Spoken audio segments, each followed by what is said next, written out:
What's going on? Let's go. That's right, the officially licensed music for your man's live. Back at it again with another live round by round. Jaron Ennis, Bam Rodriguez, co-headlining in Philadelphia, but right now Raymond Ford entering the last round or two of what's been a dominant performance against Orlando Gonzalez. So yeah, tonight, a rematch nobody asked for, but we're getting. But it actually isn't as bad a rematch as I originally thought going back and watching the tape. But let's wrap up first with Raymond Ford here in round 9. Orlando Gonzalez really out of this fight. No serious chance. We're in the last round. Yep, and Gonzalez been dropped twice off the right hook from Raymond Ford. Ford's been looking extremely sharp in his first outing at 130. Let his work rate go down a little bit in some of the middle rounds, but then he picked it back up and got a right hook knockdown in rounds 8 and in round 1. He looks really healthy at 130 pounds right now on the front foot. Gonzalez just trying to make it to this last round, and then we'll kind of just assess Raymond Ford's performance in total, how he stacks up with the 4 title holders at 130 pounds. But Ray Ford fighting downhill tonight, all night long. Been on the front foot. This is the Raymond Ford we saw down the stretch against Klomatov when he was trailing on the cards, and he had to go forward against a puncher, against Klomatov. And at a lot of various points when he lost the title, razor close to Nick Ball earlier in the year, fought a lot of that fight on the front foot, maybe too much at times against Nick Ball, but he had some of his best work done fighting on the front foot. And Ray Ford kind of mocking Gonzalez, says, come on, let's fight in the center of the ring, because Gonzalez, in his few moments he's had in this fight, he's waved Raymond Ford on. So now Ford giving him some of his own medicine. But Ford coming forward, catching shots, and trying to put together the right assortment of punches to end this fight in the last round. Now he looks a little frustrated as Gonzalez is using a lot of movement to survive. But again, this is Ford fighting downhill. Bringing his skills on the front foot. I think in some of these middle rounds, as impressive as he's been tonight, beautiful combination by Ford. 2 up jabs to back Gonzalez up on the ropes, and then a right hook, left hook combination to the body. Raymond Ford's a very good body puncher, and he's been doing that well tonight and at various, last couple of fights since he's been fighting at the championship level. But yeah, I think the weight had a lot to do with Nick Ball. Beating him. We'll get to that in 30 seconds. Let's finish the call of this fight. Ford coming forward, and Gonzalez just trying to see the final bell. But it's been a A-, A-level performance for Ford in his first outing at 130 pounds. Gonzalez, 10 seconds left. Ford coming forward now in the high guard, double jab, chopping left hand behind that double jab.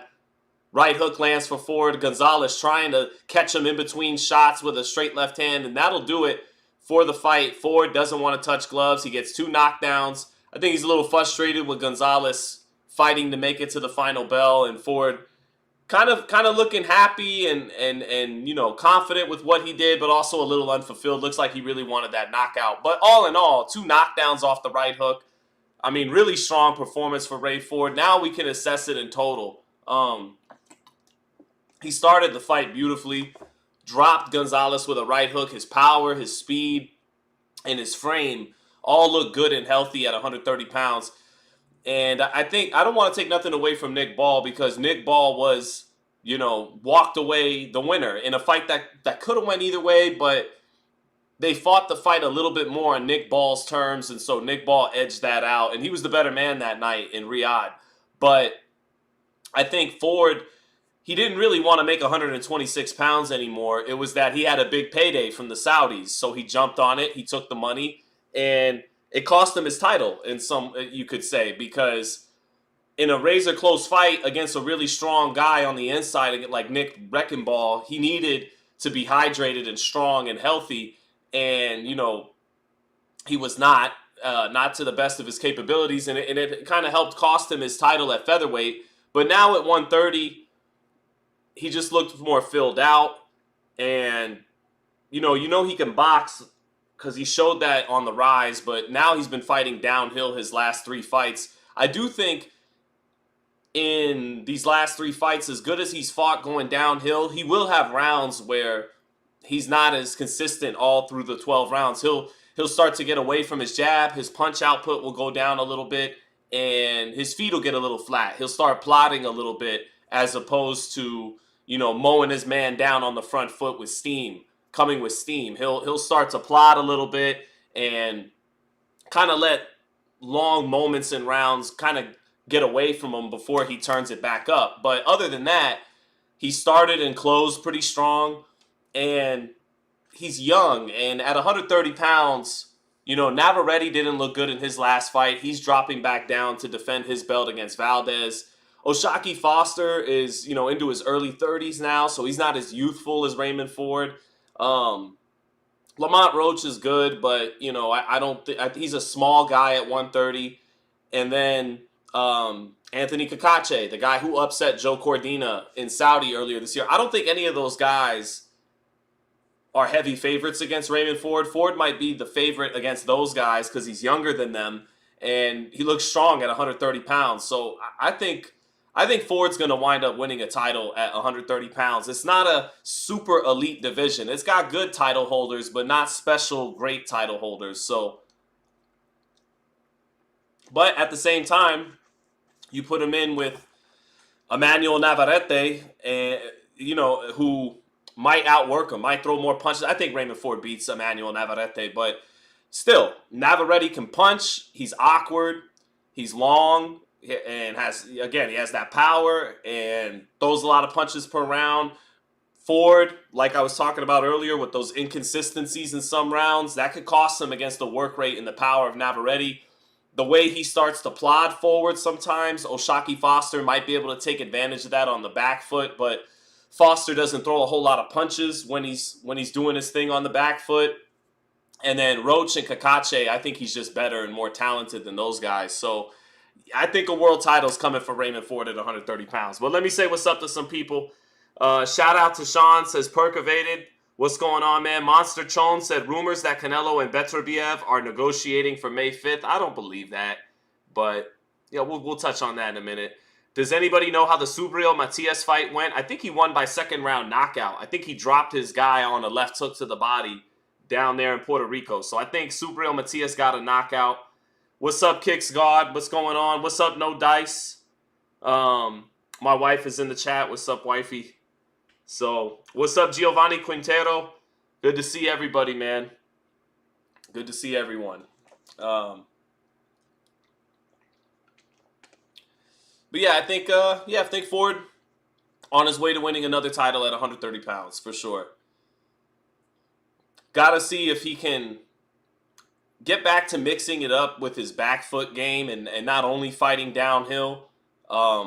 And got to see if he could be more consistent round to round. And, there's always things to critique and get better at, but pretty much an A- performance. In only reason it's not an A or A+, he couldn't get Gonzalez out of there because of some of that stuff I'm talking about where he's not as consistent 3 minutes of every round sometimes on that front foot. But what's up, Peaceful? What's up?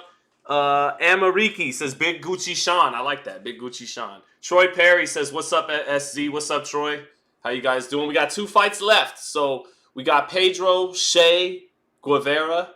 It's not really his nickname, but you get it. Against Jesse Bam Rodriguez on everybody's top 10 pound-for-pound list. All boxing heads, no Bam. And then main event time, Boots Ennis versus Karen Chukhadzhian 2.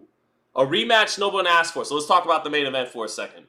When I went back and watched highlights of that first fight, Chukhadzhian left some opportunities on the table. Ennis has a very wide base, sometimes on that front foot, and sometimes, like Thomas Delorme, this is why Chukhadzhian left those opportunities on the table. You look back at the Thomas Delorme knockout, and Ennis is pursuing Delorme on the front foot with no respect for what's coming back. He's not really too concerned about it.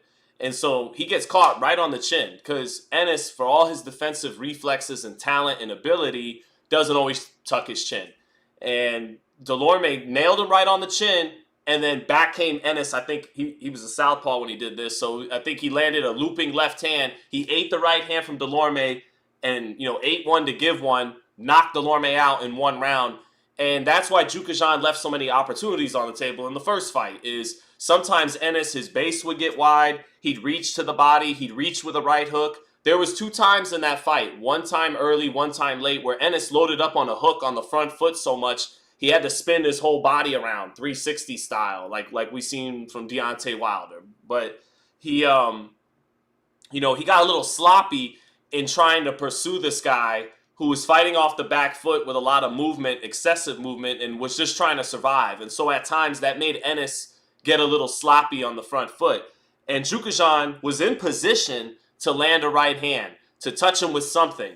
But he didn't want to do it because of what I mentioned with Delorme, where, okay, I land the right hand, but then Ennis is so quick with his hands and his response. He eats the shot, loops a shot, comes right back, and now you're looking up at the lights because of the heavy hands and the fast hands of Jaron Ennis. But all that being said, I think a couple of adjustments happen in this rematch.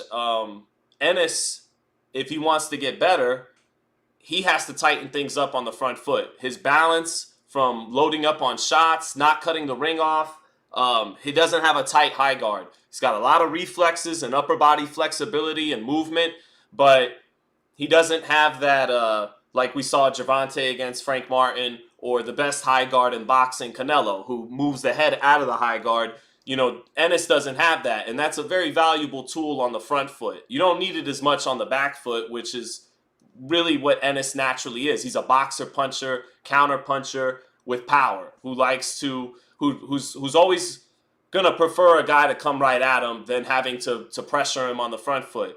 So Ennis needs to tighten up on the front foot if he wants to be a better fighter than he was in fight number 1.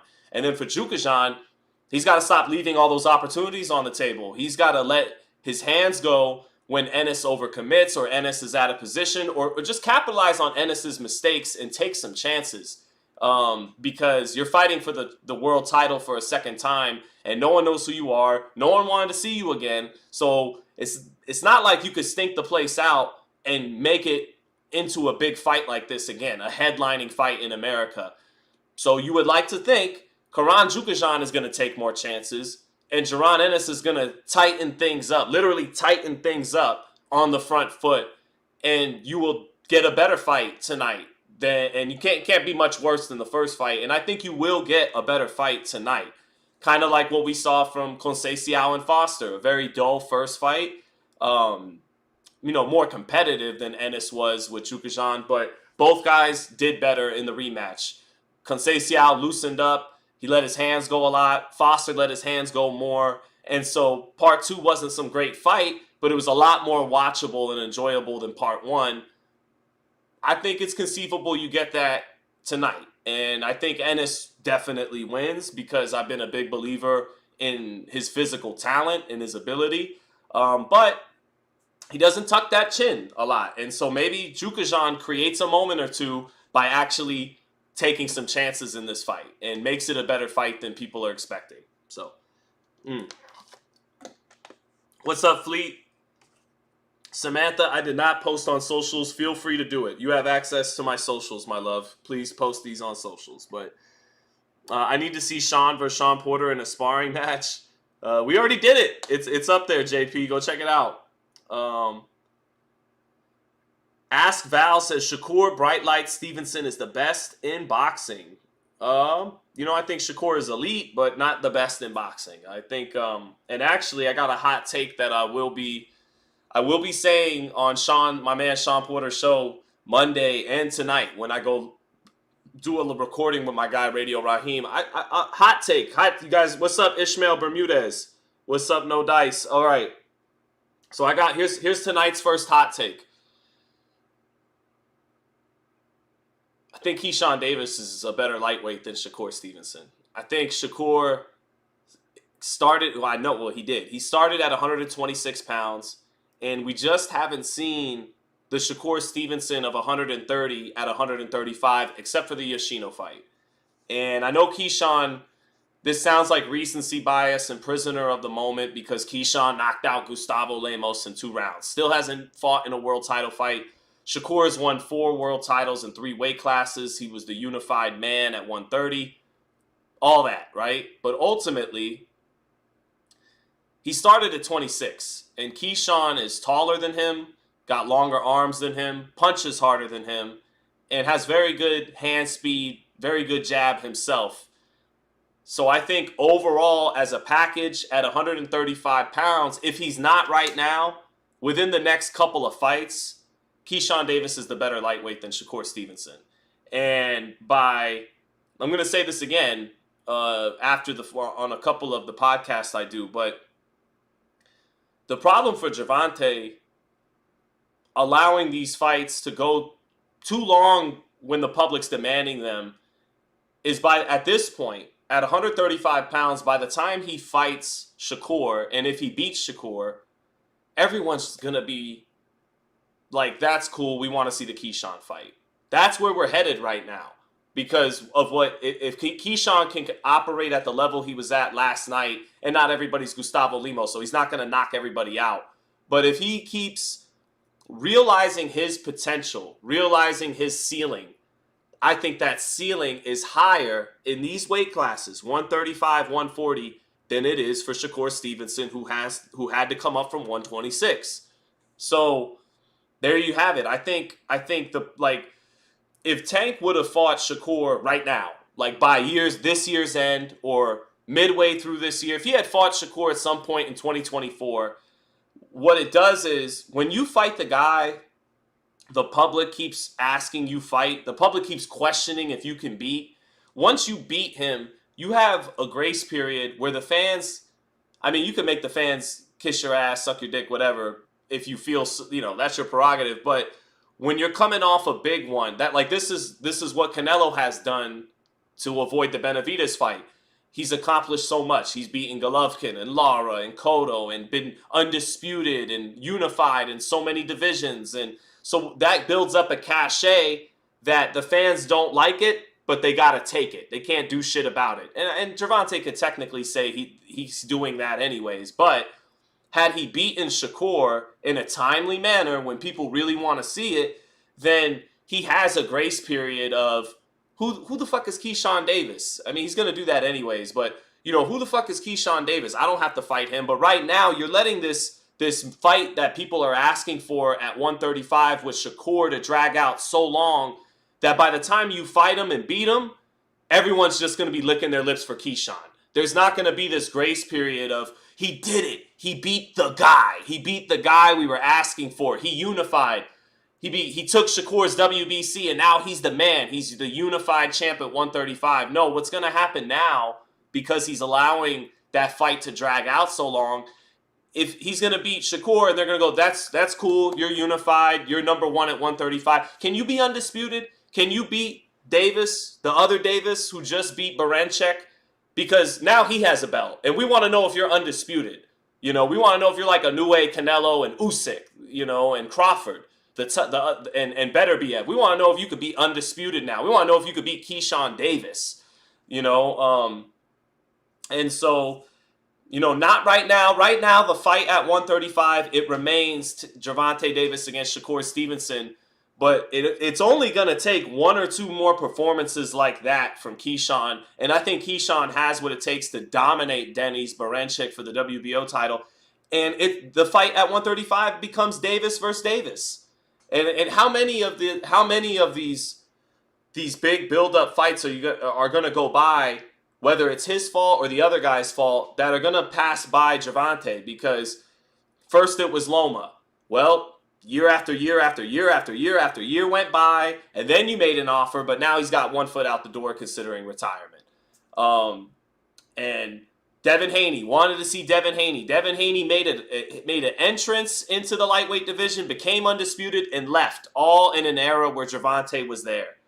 And now Shakur. And it's like, are you going to, now Shakur's the fight. It went from Loma to Haney to now it's Shakur. And now by the time you fight Shakur, we're all going to want to see the Keyshawn Davis fight. That's what I'm projecting as going on. So So yeah, I think Keyshawn will be more popular than Shakur. Well, people do like an exciting style.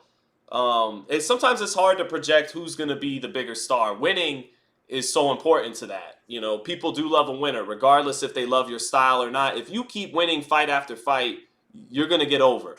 So Shakur, even though everyone's down on his style right now, even though his stock is a little down right now, if he just keeps winning, he gets his Zepeda fight, he wins. If he beats Tank and it's boring, but he beats Tank, he's going to get over because winning can't be denied over the long haul. But winning, in addition to being exciting, to being charismatic, that's what gets you over that much more. And what I like about Keyshawn Davis's marketability is he could play it either way. He could do babyface or heel, to use the wrestling terms. He's got a great smile. He can be a very affable, extroverted personality, a guy that can talk to people, talk to fans, and what's the word? What is it? Vivacious. He could be a warm extrovert. He could be a nice guy, and then he can bring out the shit talk. He could trash talk. He could back it up, and so he could really do either one. If you feel like, hey, today's it's better if you do the Sugar Ray Leonard, Oscar De La Hoya nice guy stuff, he can do that. And hey, today we need you to sell this fight. We need you to talk some shit and make people want to watch this fight.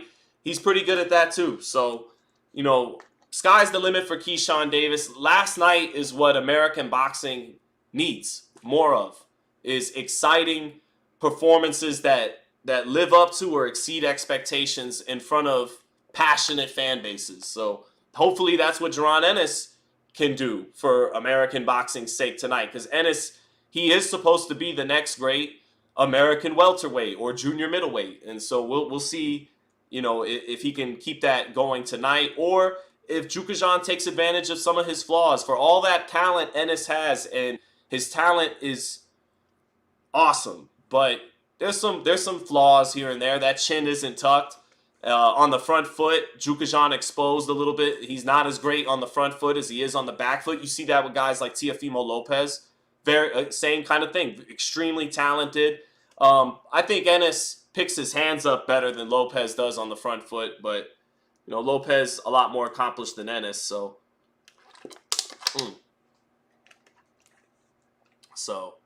let me see. Swavey says, I think William Zepeda might overwhelm Shakur. I've had that thought cross my mind too, but his defense is just too poor. He just gets hit too much. Barring Shakur just psychologically kind of having a bit of a meltdown, like just not trusting himself, being scared, being timid. Barring that, which, you could look at the De Los Santos and Nakatia fights and the Artem Hardatunian fights and go, well, is that really out of the question that, his nervousness, his timidness against a puncher is going to show again, and this time against a guy who once he gets going downhill, throws 100 punches around, and he does have power, and he's a legit 135-pounder. There's plenty of logic that can put that thought in your head that he's going to get overwhelmed by Zepeda, but ultimately, I feel like you can't get too caught up in the negatives about Shakur. You got to keep it in perspective and still realize he's either elite or really, really good. And Zepeda is good on offense, but almost as bad on defense as he is good on offense. And I know Shakur is not known as this puncher, but when you're getting hit clean on the button from a pinpoint accuracy guy like Shakur, you're going to get hurt. You're going to feel those shots. I actually think it's not out of the question Shakur could stop Zepeda, because force meeting force head on. Zepeda's going to come forward. He's going to try to pin Shakur on the ropes, put combinations together, and run his ass out the ring. He's going to try and mug Shakur and run him out the ring. And maybe he will, because Shakur will be a little bit out of it between the ears. He'll be overthinking, a little timid, and meanwhile Zepeda's just launching. He's just being an avalanche, and he runs Shakur out the ring. But I think Zepeda will be so open and so in front of Shakur that Shakur will, even if Shakur is letting 2 or 3 openings go by the wayside playing defense, there's going to be 2 or 3 more openings right behind them, and he'll take enough of those openings to win the fight. So, and then I think there's a scenario where Zepeda's style forces Shakur to be the fighter people have been wanting to see from him, because Zepeda puts him in an ultimatum. Either you're going to fight tonight and let your hands go, or you're not going to win. And it's not De Los Santos, it's not Nakatia, it's not Artatunian, where you're going to skate by on your defense and your skills and not have to let your hands go a whole lot, and you're still going to win this decision. Zepeda might put his back against the wall, back against the ropes, and make it a do-or-die situation, and that's the kind of situation that makes Stevenson pull things out that people have been wanting to see. So that's what I think. JP, thank you, brother, says pound for pound best boxing commentary in the game. He also says in a Davis versus Davis fight, he's got Davis winning. I love that. That's good. It's a hot take, but I like it. PJ says Keyshawn would upset Gervonta. He might. I mean, he might. Right now, I think he's too green. But the fight ain't happening next anyway. Like, PBC and Gervonta are not picking up. Like, Bob Arum isn't. Leonard Ellerbe makes a fair point when he's like, do you think Bob Arum's really sending over his guys when he's got, about a half dozen lightweights he can mix and match? He's got Murataya, he's got Lomachenko, he's got an option on Berinchyk. So I think Keyshawn, and it works in his advantage for a Gervonta fight, I think Keyshawn's going to be working on the top rank side of things. I think he fights Berinchyk next. I think he becomes a world champion in that fight. I think Top Rank's going to match Murataya with the IBF of the WBO and Keyshawn with the IBF of the WBO. They're going to kind of build that up. You don't know what Lomachenko's going to do. But in terms of if they fought next week, Keyshawn and Gervonta, I'd still favor Gervonta because experience matters. Gervonta's been fighting in world title fights since January of 2017, almost 8 years ago. Keyshawn hasn't been in a professional world title fight. And as great as Keyshawn looked last night, Davis, the other Davis, was winning world titles at 22 years old when Keyshawn was still fighting in the Olympics. So, for as much as we critique Gervonta Davis needing to fight Tio, needing to fight Shakur, needing to fight Ryan at a weight where Ryan's not weight drained and all, he has still accomplished some good things and was doing things. He was doing things in the pros like winning world titles when guys like Keyshawn weren't even professionals yet. So to keep it in perspective, but I think right now Tank would beat Keyshawn. But I think Keyshawn projects, meaning when he reaches his prime, his potential, I think he may project to beat Gervonta because he's 5'9" and has long arms, and Gervonta is 5'5" and has short arms. And so when you have two extremely good fighters who can box and punch, maybe one guy's just a little bigger, a little longer, and that's the difference. So I actually think Keyshawn projects 18 months from now to be able to beat Gervonta. But if they fought next week with Keyshawn only having 12 professional fights, I'd favor Gervonta. I still think Gervonta would slip in a shot that Keyshawn doesn't see and isn't prepared for yet. No Dice says slow down on Keyshawn. He hasn't been tested yet. I hear you. Raider Reaper said, what's good, Sean? What's good, brother? Zach Randolph says, does Shakur have enough pop to make Zepeda too timid to throw his punches? It'll be a really hard fight for Shakur if he can't keep Zepeda off of him. Well, he may get ran out of the ring if he can't keep Zepeda off of him. But force meeting force, just Zepeda is going to be getting shit off. He's an offense-first fighter. So when he gets caught, he's not getting caught like Ropes and Conceição or Hartatunian, high guard and trying to kind of box with Shakur, De Los Santos. Like, this is going to be a guy getting caught clean because he's trying to knock Shakur out. And so I think, I think he can hurt Zepeda. Zepeda's been knocked down against lesser fighters than Shakur in a couple years ago down in Mexico when he was still 20-something and 0, early 20, like 21 and 0 or something. I saw him get dropped in a fight in Mexico. So, he could be had. He could be put down. And so I think Stevenson wins that fight. Hitchens is gonna lose against Paro. I don't know about that. I don't know. I know Hitchens. It's like, geez, like Keyshawn was 134 pounds on the scales, and he knocked him out in 2 rounds, and you went life or death with that guy. You suck, bro. Is like what the boxing heads are saying. But I don't know. Hitchens.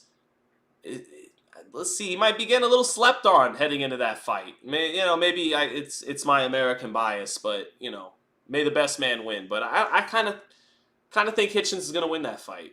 It may not be sexy, but long arms and hand speed is a lot to deal with. It may not always be what sells, but length and speed is an issue in that ring.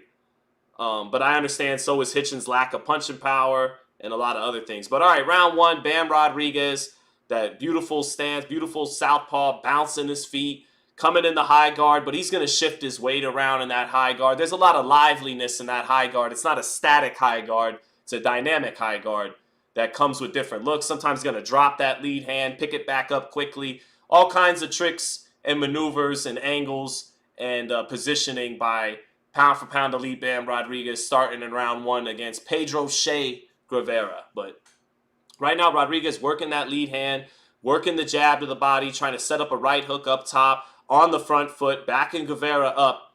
And Rodriguez looking lively with his feet in round one. Not looking flat like he has against guys like Israel Gonzalez, but looking like he's got his foot, good pep in his step here in round one.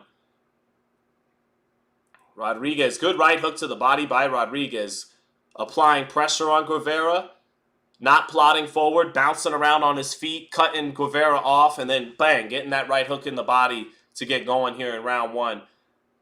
Nice side steps by Bam Rodriguez, cornering Guevara, who exits out to his right, but Bam bouncing well, taking little quick lateral steps with his feet, squaring his body up just enough to cut off both exit routes in the corner.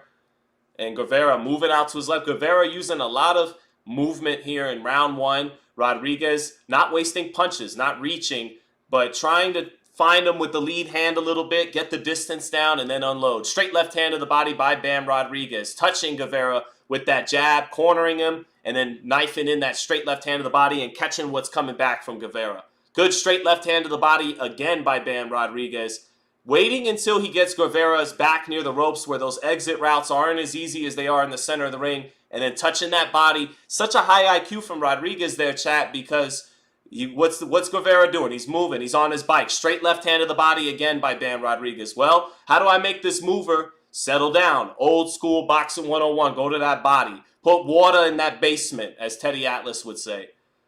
Bam, measuring with that jab. And right now he's either taking the right hook to the body or he's taking the straight left hand to the body. Now a straight left hand up top by Rodriguez, whose footwork has excellent positioning right now. He's cutting off, those exit lanes from Guevara, who's still bouncing around the ring, still getting out of there, but Rodriguez is touching him with something before he gets out of there.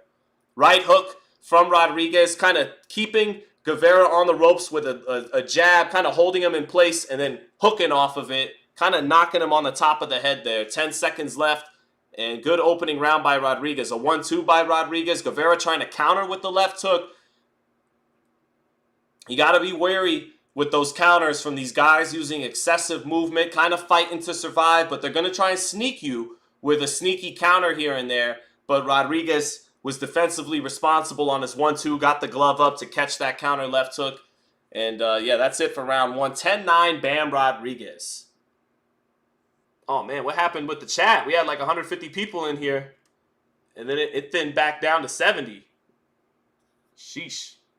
I'm washed, chat. We can't draw big numbers like before. How do you feel about Richardson Hitchens? Does the Lemos versus Davis fight show up? I actually think Hitchens could still Oh, wait, is my stream messing up on me? Is that why some people left the chat?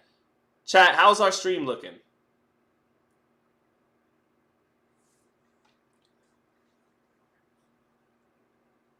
You realize Crawford is not in his prime anymore and a few years away from 40. I understand the last big fight, then ride off into the sunset. Well, that's what he wants. He wants the Canelo fight. He doesn't really want to mess around with these young 154-pounders like Ortiz and them. He knows that's a hard night at the office.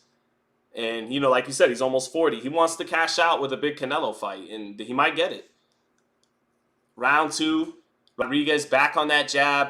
But nice short right hook by Rodriguez. Good jab to the body. And he's backing Guevara up on the ropes when he lets go of his shots. Very intelligent pressure by Bam Rodriguez. Not letting Guevara have those exit routes. Waiting until he gets him on the ropes and then placing a good shot or two at a time.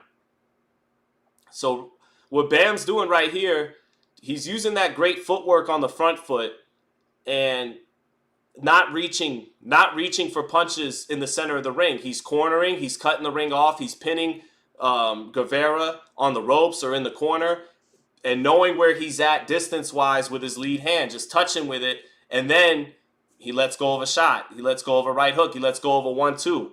Once he pins him on the ropes or in the corner. Beautiful left uppercut by Bam Rodriguez. Jab, right hook, kind of 2 decoy shots, and then the left uppercut lands on the money. Right hook to the body by Bam Rodriguez in close.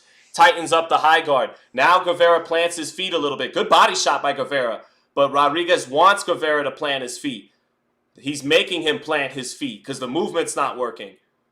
Guevara with 2 good, sweeping right hands to the body, but Rodriguez letting him get that off because he wants to keep him in range and get an exchange going where he could catch him in between shots. Rodriguez, good jab, trying to hook off that jab. Back on the jab by Rodriguez. Rodriguez with a good jab. Not a beautiful left hand. Ducks underneath what's coming back and then comes back up with the straight left hand. Beautiful sequence there by Bam Rodriguez. Guevara touching Rodriguez a little bit more in this round. Letting his hands go a little bit more. Trying to bust through the high guard with a 1-2 is Guevara in the center of the ring. But Rodriguez keeps muscling him back closer to the ropes. Left uppercut to the body by Rodriguez. Guevara felt that. Rodriguez doing a beautiful job of letting his punches flow one into the other. Throw a right hook up top, and it'll set up either a left hand to the body, a left uppercut up top, but using the first punch or two to set up the next shot. Not even needing it to land, but just trying to move Guevara into a position for the next punch to land. Guevara back against the ropes. Tries to get out to the right. Rodriguez throwing a quick combination up top. Guevara ducking his head down below that. Rodriguez could finish up to the body in those kind of sequences. Double jab by Rodriguez. Straight left hand to the body. Guevara letting go of his hands more in this round, but Rodriguez staying defensively responsible while pursuing him. Catching on the elbows and on the gloves. Not letting anything get through clean. And he hurts Guevara with a quick combination finished up by a right hook on the ropes. And that buzzed Guevara a little bit. 20-18 for Bam Rodriguez. Audio's tripping. Audio's cutting out. Let me see. Lagging a little bit. Let me try to fix this shit.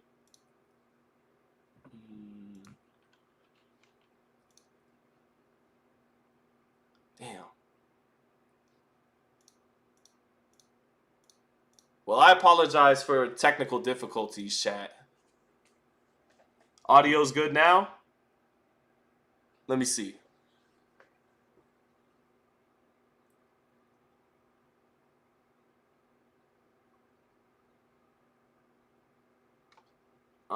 Shit. Apologies, chat. No, it's good. They're on it. No, I think something was going on with the stream earlier. Hold on. Let me see. I think it might be clearing up now, chat. I don't know what was going on. No, it is. I see it. It's lagging a little bit. Damn. Audio's good. All right, what's up, Glenn Chaos? What's up, everybody? All right, let's get this all straightened out then. All right, back in round 3. And right now, Rodriguez just being a pro's pro, man. He's doing what he's supposed to do. All right, the guy's using a lot of movement. Don't reach for punches in the center of the ring. Keep your feet underneath you. Cut him off. And he's already made Guevara stop fighting his fight a little bit. You know, Guevara wanted to come out boxing, and Bam has frozen him a little bit, made him have to hold his ground. But Guevara getting off some good shots at times, too. Touching Bam a little bit, but not clean. Bam coming forward behind a jab, trying to set up a right hook up top. 2 body shots by Guevara on the back foot. Guevara getting backed up pillar to post from Rodriguez, but Rodriguez just has to keep it tight, has to be methodical and break. Rodriguez, great quick feet, man, able to cut the distance quickly. And he can improvise on the fly with his punch selection. So, you know, Guevara, the more he lets go, the more opportunities he'll have. Nice left uppercut by Bam. And just the way he shifts his feet into his punches is really beautiful. He can let go of any shot with either hand kind of at any given time. There's a straight left hand to the body, straight left hand down below. Catches what's coming back from Guevara, finishes off with a right hook. His sense of distance is excellent tonight. He hasn't reached for anything. He's at least touching something. Even when it's blocked, he's not missing clean because he's never reaching from too far out, so his punches aren't falling short. He's not taking a lot of punches on the way back. He's very defensively responsible. When you're applying as much pressure as he is, you know, you're going to get touched with some stuff, but when you're defensively good and responsible, you know, you're catching a majority of that stuff coming back from Guevara. But Guevara cornered now. Rodriguez measuring with the lead hand. Guevara exits out to his right. Another jab lands for Rodriguez. A 1-2 lands for Rodriguez, and down goes Guevara. Rodriguez just doing a beautiful job, not letting this guy, with his awkwardness or his excessive movement, get him off course, keeping everything sharp and tight, and blood coming from the mouth of Guevara. This is a professional, you know, just demolition job. Straight left hand, right uppercut by Bam. Keeping the high guard tight, catching what's coming back. Right uppercut by Bam, and down goes Guevara. He spits his mouthpiece out, and it looks like he's had enough. It's a knockout in the third round for Bam Rodriguez. That's a professional. That's a pro. Because everything he did is exactly what he was supposed to do. A+. He did exactly what he was supposed to do. This guy in round one, he's moving around a lot, moving excessively, fighting to survive. That's okay. Don't reach. Don't reach in the center of the ring. Find him with your lead hand. Find him with your lead hand. Cut him off. Get him on the ropes. Touch that body. Touch that body. Make him think twice about moving along like that. And what's he do? By the middle of round two, Guevara is frozen. He can't move as much as he wanted to before because he knows that's dying an inevitable death. This kid's feet is too quick. He's cutting me off. He's taking the wind out of me to the body. I gotta fight. And okay, you gotta fight. Now you're fighting against one of the best pound for pound at finding the opening in the exchanges, at, you know, counter punching, selecting a shot in between. And Rodriguez is so damn good with his uppercuts because he throws straight line shots and mixes up. He's able to throw the straight line shots, the straight left hand, the jab, and throw something behind it. So if the straight left hand's coming, you know he could pivot out to his right, boom, right uppercut, or straight left hand coming, take a little angle to the other side, bang, right hook to the body, right hook up top. If the jab's coming, same thing from the opposite look. If it's a straight left hand, dip to the right, right uppercut. Jab's coming, dip to the left, boom, left uppercut. Body shots from both sides of the plate. Got the right hook off the jab. He could hook off the jab. He could throw the uppercut off the two or the one. It's a bad motherfucker. He's got good power in the flyweight divisions, some of the best footwork in the game, and he's extremely technical. He's a great technician. And in that fight, again, he did everything that a great boxing coach would have told him to do. This guy's moving a lot, touching the body. Don't reach in the center of the ring. Be patient. Cut the distance responsibly. Don't got to have your feet underneath you at all distances. And like I was talking about with Jaron Ennis in that first fight with Chukhadzhian, sometimes he'd get a little fat on his punches. He would reach for shots, and that would leave his base wide and him a little off balance and able to maybe be countered. But Chukhadzhian was too scared to try to counter, too timid.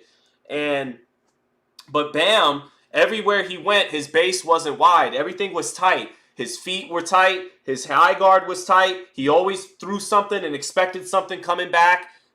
First and last. He was first and last. The best fighters, Terence Crawford, Alexander Usyk, Inoue, Bam Rodriguez, they're first and last. They don't they don't have to wait on the other guy to punch in between their shots. They can create the exchange and then punctuate it, aka counterpunch. Win the exchange by being the better counter guy with both guys letting their hands go. But guys who rely on their counterpunching too much, if no one's given them anything to counter, sometimes they're not able to create, to make that counter come back, to create that counter. And that's what Bam was able to do just now, because he's become a complete fighter. He can fight going forward. He can fight going backwards. He's extremely smart. He has power. There's a reason why boxing fans fawn over Bam Rodriguez. He's fucking good. Special. Titus, what's good, Sean? No, I'm sorry, Titus. What it was is I didn't want to put you in a position anymore where you felt like you had to protect me or defend me. I know you didn't want to let the trolls in or anything, but I think I got a little paranoid, and I'm like, what if we're banning too many people because Titus doesn't want me to put up with any BS. He doesn't want any haters coming through. So I said, let me just have no moderators, because honestly, Titus, I need the haters. I need the trolls. Those are, even though they can be assholes, those are my dissenters. And, you have to be able to answer your dissenters head on and not duck the smoke. So, I apologize, Titus, if that offended you at all. I love what, you holding it down as a moderator. But I didn't want to risk anyone getting banned going forward, because, I need those guys. I need the haters and the lovers in the chat. So, but shout out to my guy, Titus213. One of the stalwarts of the chat, my guy. Maria C., what's going on?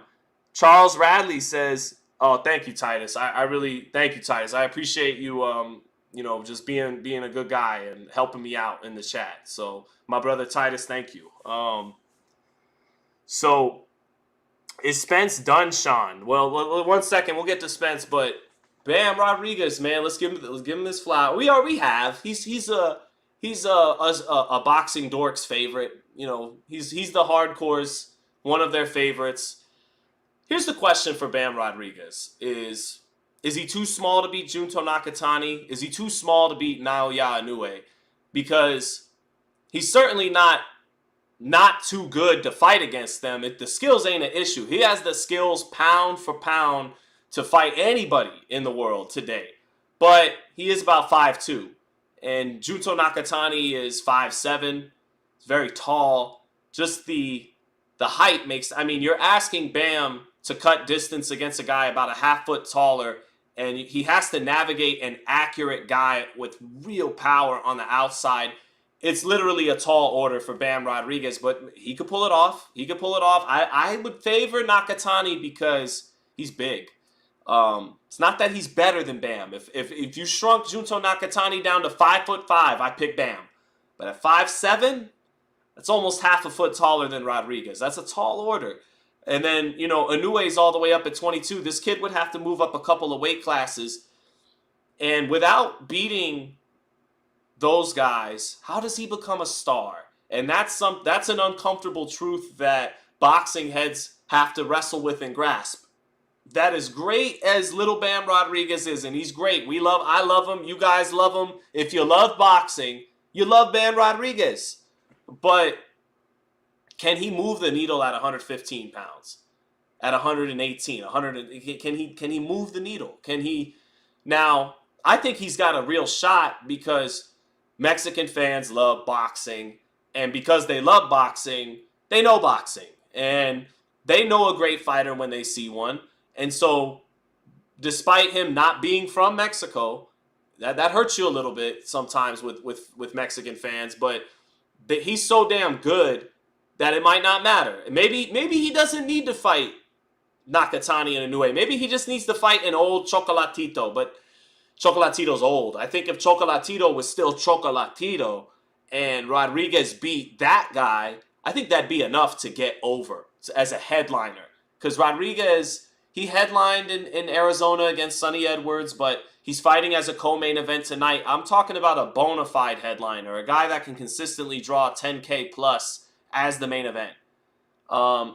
That's the real challenge for Rodriguez. It's not even these other 115-pound super flyweights. That's not the challenge. He's too good for all of them. If he wants a real challenge where you think he might actually lose, he'd have to go to 18 and fight Nakatani. But at 15, nobody's fucking with Bam Rodriguez. The question is, can he, at that smaller weight, really become a star in America? Because the last Chicano to become a star in these weights was maybe Johnny Tapia, right? In the flyweight divisions. Before him, Chiquita Gonzalez and Michael Carbajal. Carbajal was from Arizona, Chicano champion. So it can be done. And if you had to bet one way or the other, you'd suspect it will get done because he's 24 and he's already beaten a lot of top guys. He's already in the top 10 pound for pound. So you'd think he's going to get there, but that's the real challenge for Bam Rodriguez. All of us boxing dorks know how great he is.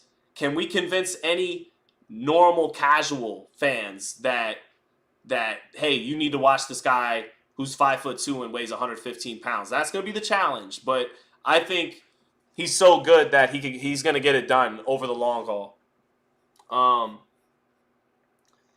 So let me see. Raider Reaper, thank you, brother, for the super chat. Says Jesse Bam Rodriguez, the legend killer. Chocolatito soon. Yeah. Look, Chocolatito's so great. He deserves a payday, right? He probably wants one more payday before he goes home. Who else would be more worthy of retiring the old Don, of retiring the old legend Chocolatito? Bam Rodriguez. It's the perfect handing of the torch. This fight should have happened, in my opinion, though, back in 2022, right when Chocolatito had beaten Julio Cesar Martinez, El Rey Martinez, and Bam was having his breakout year against Carlos Cuadras and Srisaket Soren Visai. I think that's when that fight should have happened. Instead, it didn't, and Chocolatito winds up fighting Estrada again and gets... Anyway, I got my timeline a little bit mixed up, but the fight should have happened right when Chocolatito beat Julio Cesar Martinez and Rodriguez was breaking out against Cuadras. That's when that fight should have happened. Now it's a formality. It's a ceremony. It's hey, Chocolatito's going to hand the torch once and for all to Rodriguez tonight. That's what that fight is now. It's almost not a real fight. Like, it is a real fight, but you get what I mean. It's more of a ceremonial handing of the torch thing now. Come see Chocolatito retire and hand the torch to Bam Rodriguez. But then again, Chocolatito's Chocolatito. He did show up out of shape for that third Estrada fight. Maybe he has a badass camp and turns back the clock. Maybe he pulls like Duran used to do. And right when you think Duran is getting out of shape and past it, he pulls the Iran Barkley out of his ass. But Jesse Rodriguez isn't Iran Barkley. No offense to the Blade from New York, who knocked out Tommy Hearns. Bad boy, but Rodriguez is an elite pound-for-pound type guy. So, different scenario. So, what someone was asking earlier. Let me see here. I think Paro and Hitchens. I think Hitchens can beat Paro. But we'll see, man. Hitchens... he relies on his length and his speed a lot, and he's a little light in the ass and doesn't have a lot of power. So you add all that up, he could be beat. I think he could be beat, but he's also could be tough to beat because he's fast and has long arms and is a disciplined boxer, a well-schooled boxer. So that's a 50-50 type fight.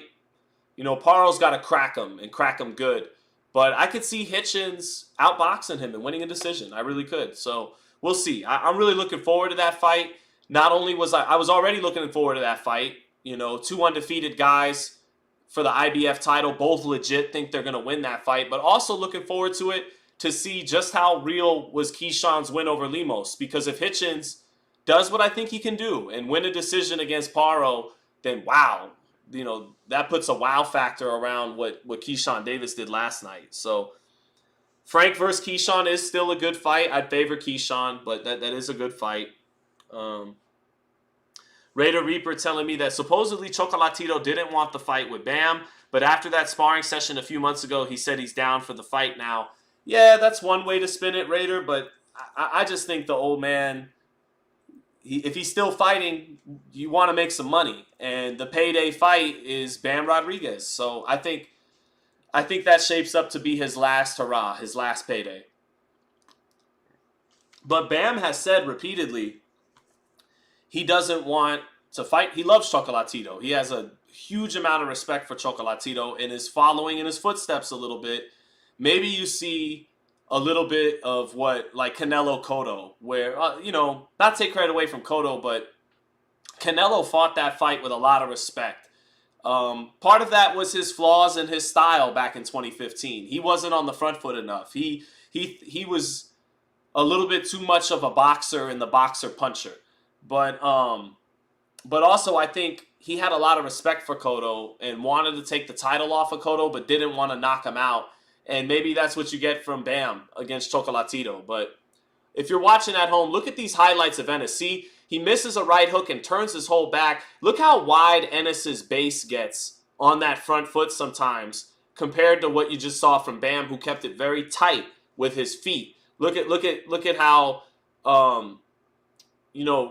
Ennis in these highlights of that first fight, he's walking forward. He's not bouncing forward. He's not on his toes. He's not taking that lateral step with the back foot to kind of cut off the two exit lanes. Because, when you get close to cornering a guy or on the rope, Julio Cesar Chavez taught that, this is just me reiterating what I learned from watching tape of Chavez break it down, how to cut the ring off. But you take that lateral step, right, when they're trying to glide upon the ropes. That's when you cut this off and you kind of square up for a minute, which, we're taught not to square up, right? You leave that lead foot in front, but a lot of great pressure fighters, they'll square up just a little bit when the guy's trying to slide on the ropes, and that's what Bam was doing. He kept his base wasn't wide. He's keeping everything tight, the high guard tight, the footwork tight, and then right at the right moments, that's when he'd square up a little bit to cut off the exit routes for Guevara. And you can't cut him off just that easily, but what that positioning allows him to do for a second is make Guevara pay for a second before he takes his exit route. And if you don't do those kinds of things, you'll wind up missing that punch and he's going to exit out and you're going to have to reset and do it all over again.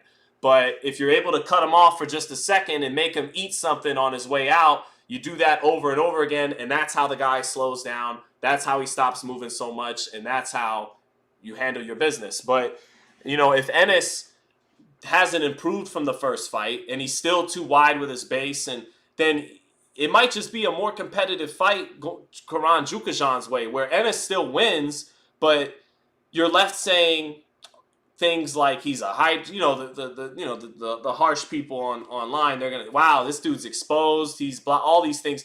That's in play tonight if he hasn't corrected a few things on the front foot, because I think Chukhadzhian is gonna take a few more chances tonight. I don't think he's gonna go crazy or anything. He's not gonna turn into Bakram Murtazaliev against Tim Tszyu, but I think, he stunk out the place so bad the first time that he's really lucky to even be fighting for the title against Ennis again.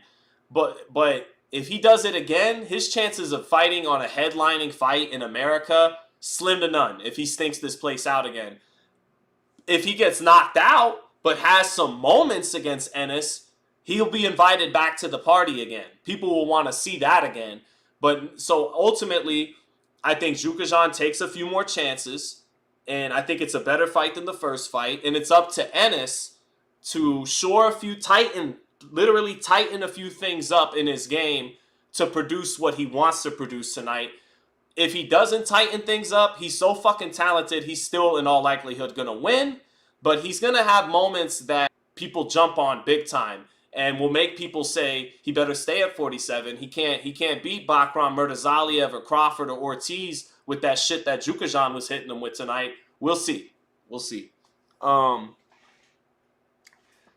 So George, thank you for the super chat. Says gotta be half a man and not square up. Says Fleet. Yeah, it's true. But give half that body. But there's small parts where you almost want to just a little bit when you're cutting off the movement and you're in the right spot in the ring when the guy's near the ropes. And anyways, That was the best I could try to break it down. But who has a better chance against Boots, Haney, or Ryan? Ryan, because he has power. Ryan, at least, Ennis has defensive lapses where he's doing all this flashy stuff with the upper body and all that, and sometimes it's like, bro, just catch, just keep it simple. We didn't need that otherworldly, crazy upper body athletic movement you just did. Like, just catch the shot and keep working. But sometimes it's not efficient. It's like when Allen Iverson would cross a dude over 2 or 3 times, but stay in one spot and then miss his mid-range jump shot. Like, it's not efficient. It looks good, but it's not efficient. And so if he has a defensive lapse and Ryan Garcia lands his left hook, something could happen. But Devin's not faster than Ennis. He doesn't punch harder than Ennis. And Ennis has a great jab, just like Devin. And Ennis is a heavy-handed welterweight. Devin started at lightweight and didn't hit particularly hard at lightweight. Ennis is a knockout artist at welterweight. I think Ennis beats Haney. And I think Ennis beats Garcia. But Garcia stands a better chance because his power probably is still pretty good all the way up at 147. And if Ennis has a defensive fuck-up and Ryan catches him with the left hook, things could happen. But I think Ennis beats both of them. So yeah, that would be my take there. So here we are looking at highlights from fight number 1. And there it is right there. They just showed it. Chukhadzhian let go of a right hand, but Ennis punctuated. He rolled the right hand. It landed, but he rolled it and then came back with a big uppercut. And that's why Chukhadzhian didn't take chances, even though a right hand was there. That was a perfect sequence to explain why. One of the few times he let his right hand go, he landed it, didn't land it on the button, but he landed it, but Ennis rolled it and punctuated the exchange. And that's why Chukhadzhian just kept it all defense because, okay, even if I land this right hand, like Thomas Delorme landed that right hand before getting slept in the first round, something's coming back. And this dude is so talented and has fast hands and heavy hands that I could land the right hand and still get knocked out a split second later. So, but, Avanesian was able to touch Ennis. Ennis is just so talented, though, and does so many spectacular things that, good luck to Chukhadzhian. But, I would just like to see him take some chances. Again, if you get knocked out but you have some moments against Boots, you'll be invited back to the party. But if you just come to survive and either get slept or stink the place out for 12 rounds again, no one wants to see that. So,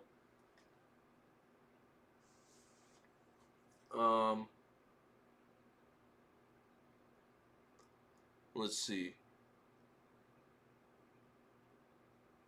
Raider Reaper says Boots is probably second best at Canelo. What'd he say? In regards to what, Raider Reaper? What is Boots number 2 to Canelo at doing in the ring? I'm just curious what it was. Ryan probably gets KO'd to the body by Ennis, but hey, man, it's an exciting fight. It is an exciting fight. I think Ryan should fight Barrios. I think there's this big glaring hole on Ryan's resume that for all that hand speed and talent and amateur pedigree and star power, never won a world title, technically never been in a world title opportunity.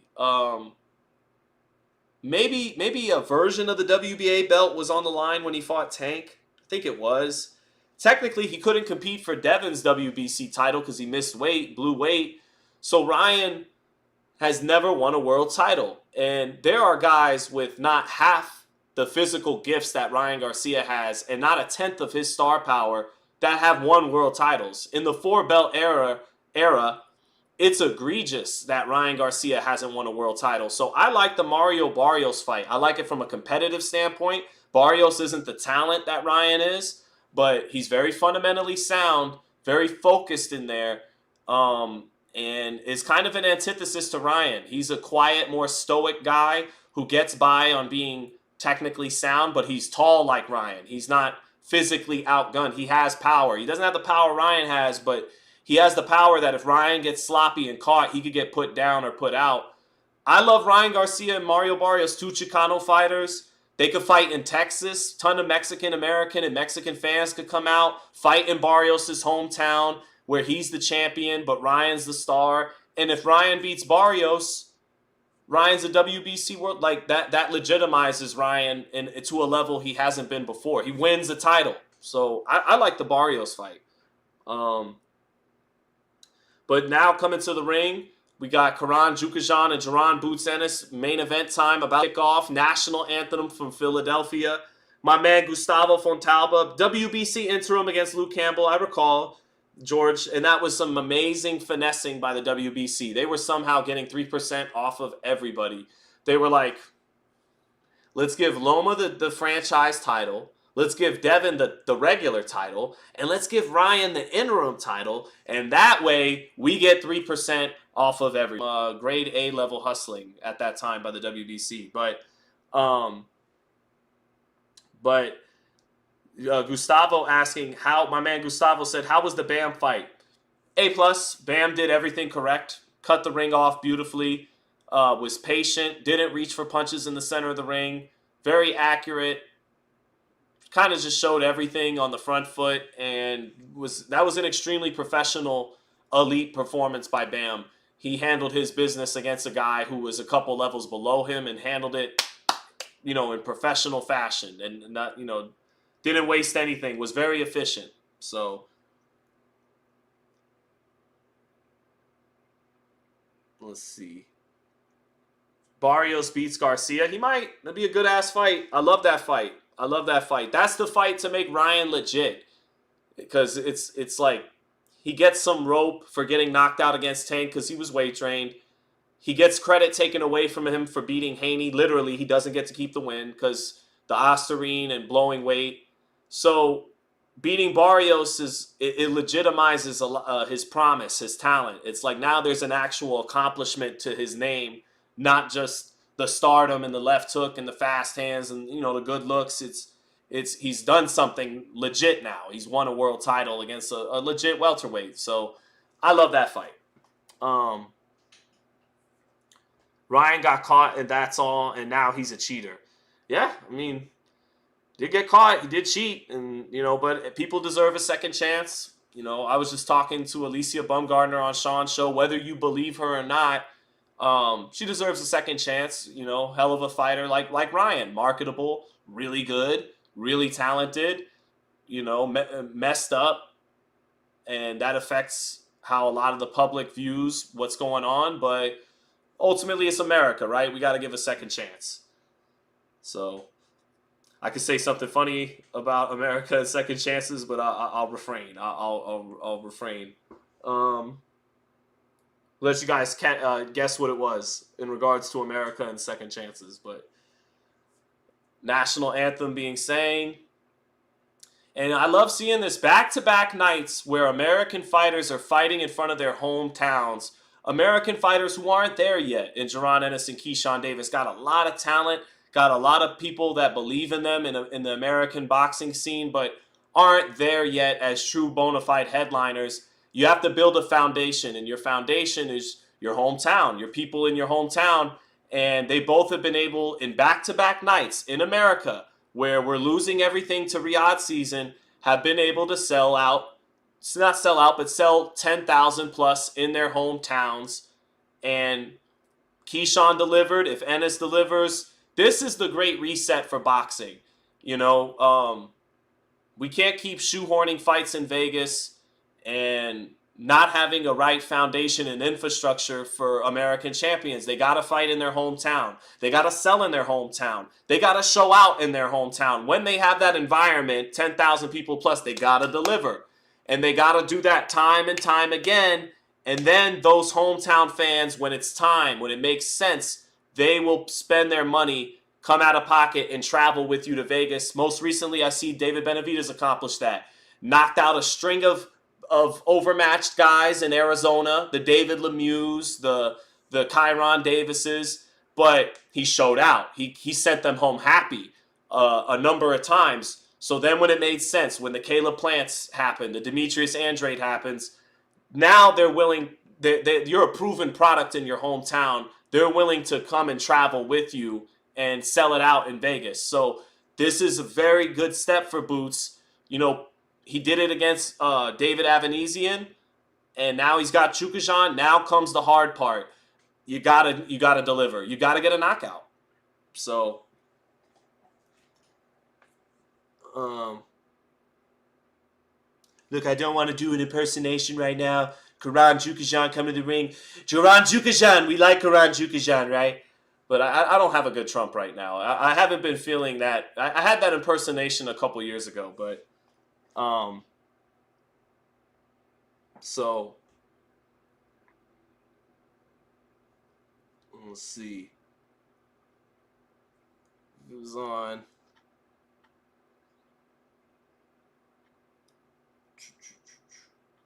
Draco Edwards mentioning Ryan with the PEDs and the hook. Yeah, I mean, that's why ultimately he's got to pass a drug test and win a big fight.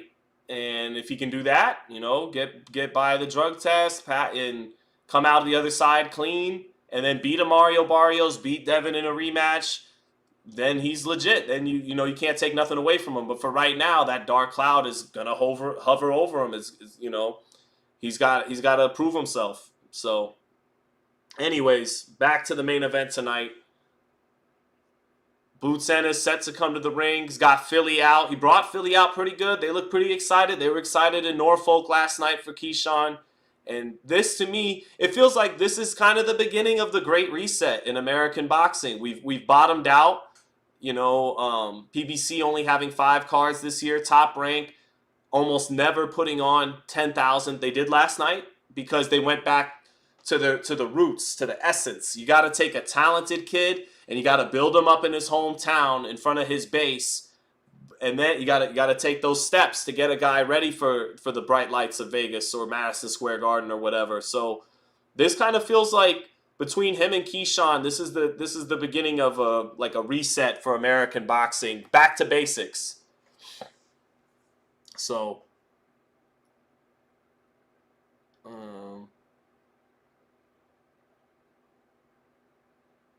What was it enough Peds to have any effect on his performance? What do Peds got to do with Haney having no answers for that same shot?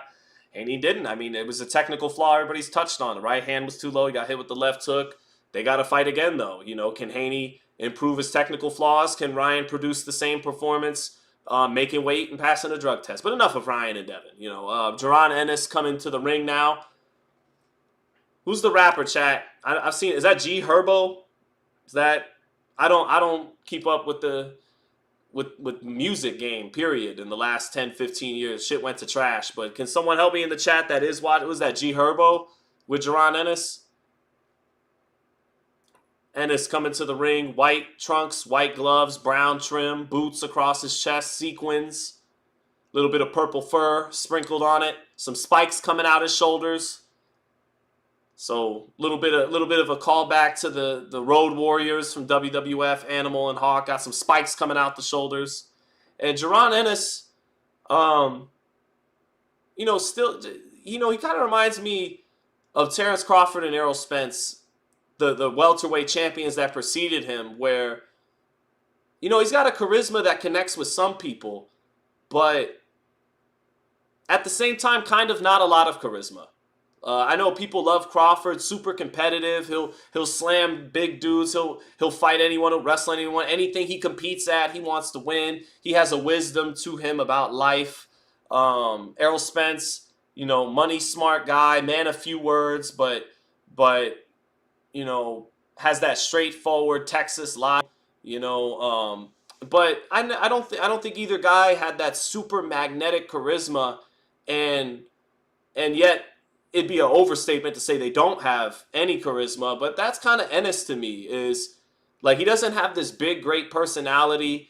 He hasn't shown us a lot of depth to his personality. He's kind of, you know, it's just this Philly dude that trains his ass off in the gym and has a ridiculous set of talent, you know, ridiculous talent and skill set. But in that regard, he does remind me of the welterweight champions that ran the division just before him, and Spence and Crawford, and that definitely resonates with some people, but, you know, doesn't have that Floyd Mayweather, Manny Pacquiao, Oscar De La Hoya, super magnetic, light up the screen charisma. You know, who is this guy? That's just my opinion. That's just me being honest when I observe him. A stand-up guy, says Gustavo Fontalba. That's a good way to put in their favor. Those guys are stand-up guys, man's men, and that is G Herbo. Oh, I was right. It's G Herbo. I don't even listen to these guys, and I know it was G Herbo. But Boots coming to kill, says Draco Edwards. So, yeah, there you go. It's G Herbo. Okay, it's G Herbo. I would prefer Reef the Lost Cause. He should come out with my guy Reef the Lost Cause. Juju Malls, underground Philly rapper I used to listen to back in the 2000s. Go look up Reef the Lost Cause if you want a real Philly MC. Or Cassidy. He could have came out to Cassidy. He could have came out to, you know, I'm a hustler. I'm a hustler, homie. Could have came out to that, you know, but I'm showing my age here. Let him live. Let him live. Let him come out to some G Herbo. IBF welterweight champion, G Herbo holding the IBF title. Really would have loved to have seen Ennis fight for the undisputed titles against Terrence Crawford, with Crawford hot off the Spence win. We never got it. So now Ennis is in purgatory. He's in a division that is historically hot, welterweight, but isn't hot right now. But he has unfinished business at welterweight. He understandably wants to unify, wants to leave his imprint on this division before he leaves it. But the time to leave that imprint, a lot of that time may have already passed him. Those guys ducked him or didn't want to fight him or had their reasons or whatever. And so now all the money is at 154 pounds. I don't see Barrios anxious to climb in the ring with him. I don't see Stan Jonas anxious to climb in the ring with him. Brian Norman already priced himself out. So unfortunately for Ennis, the business of boxing has, you know, kept him from maybe his destiny to become the legitimate unified welterweight champion. And unfortunately for him, he might have to settle for leaving this weight class without a real signature win. A lot of that not really his fault. But that's kind of where he's at right now. He's in a little bit of a purgatory. And something has to happen for Jaron Ennis soon. Because we're all going to wake up one day and he's going to be 30 and hasn't had any signature moments or fights. You know, because, you know, a lot of it not his fault. But you don't want us to wake up, you know, figuratively tomorrow and, hey, Jaron's 30. Hey, Jaron still hasn't really beaten anybody. He's so talented, but he hasn't really beaten anybody. That's not what we want. So Ennis needs something to happen in his career soon, thereafter this fight. He has to handle his business tonight in front of his home crowd, show out, and then he's either got to give it one more go at welterweight, and if it's not a unification, he's got to go to 54 and get something to go on there. Maybe fight Murtazaliev, since no one's going to want to fight Murtazaliev. Maybe you fight Murtazaliev. Boogeyman versus Boogeyman, but we'll see. He could have came out to Beanie Siegel. That came through my mind too, Beanie Siegel. Oh, you know what? No. Chat, the song he should have came out to was The Roots, Do You Want More? This live has been so messed up with the audio and everything. I'm not really, you know, not risking anything. He should have came out to The Roots, Do You Want More? Hold up. I'm gonna play it. Fuck copyright. Let's get for real.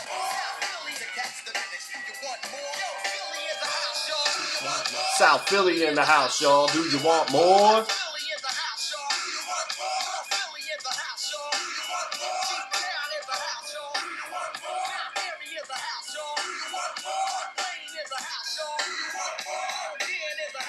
Do you want more in the house, y'all?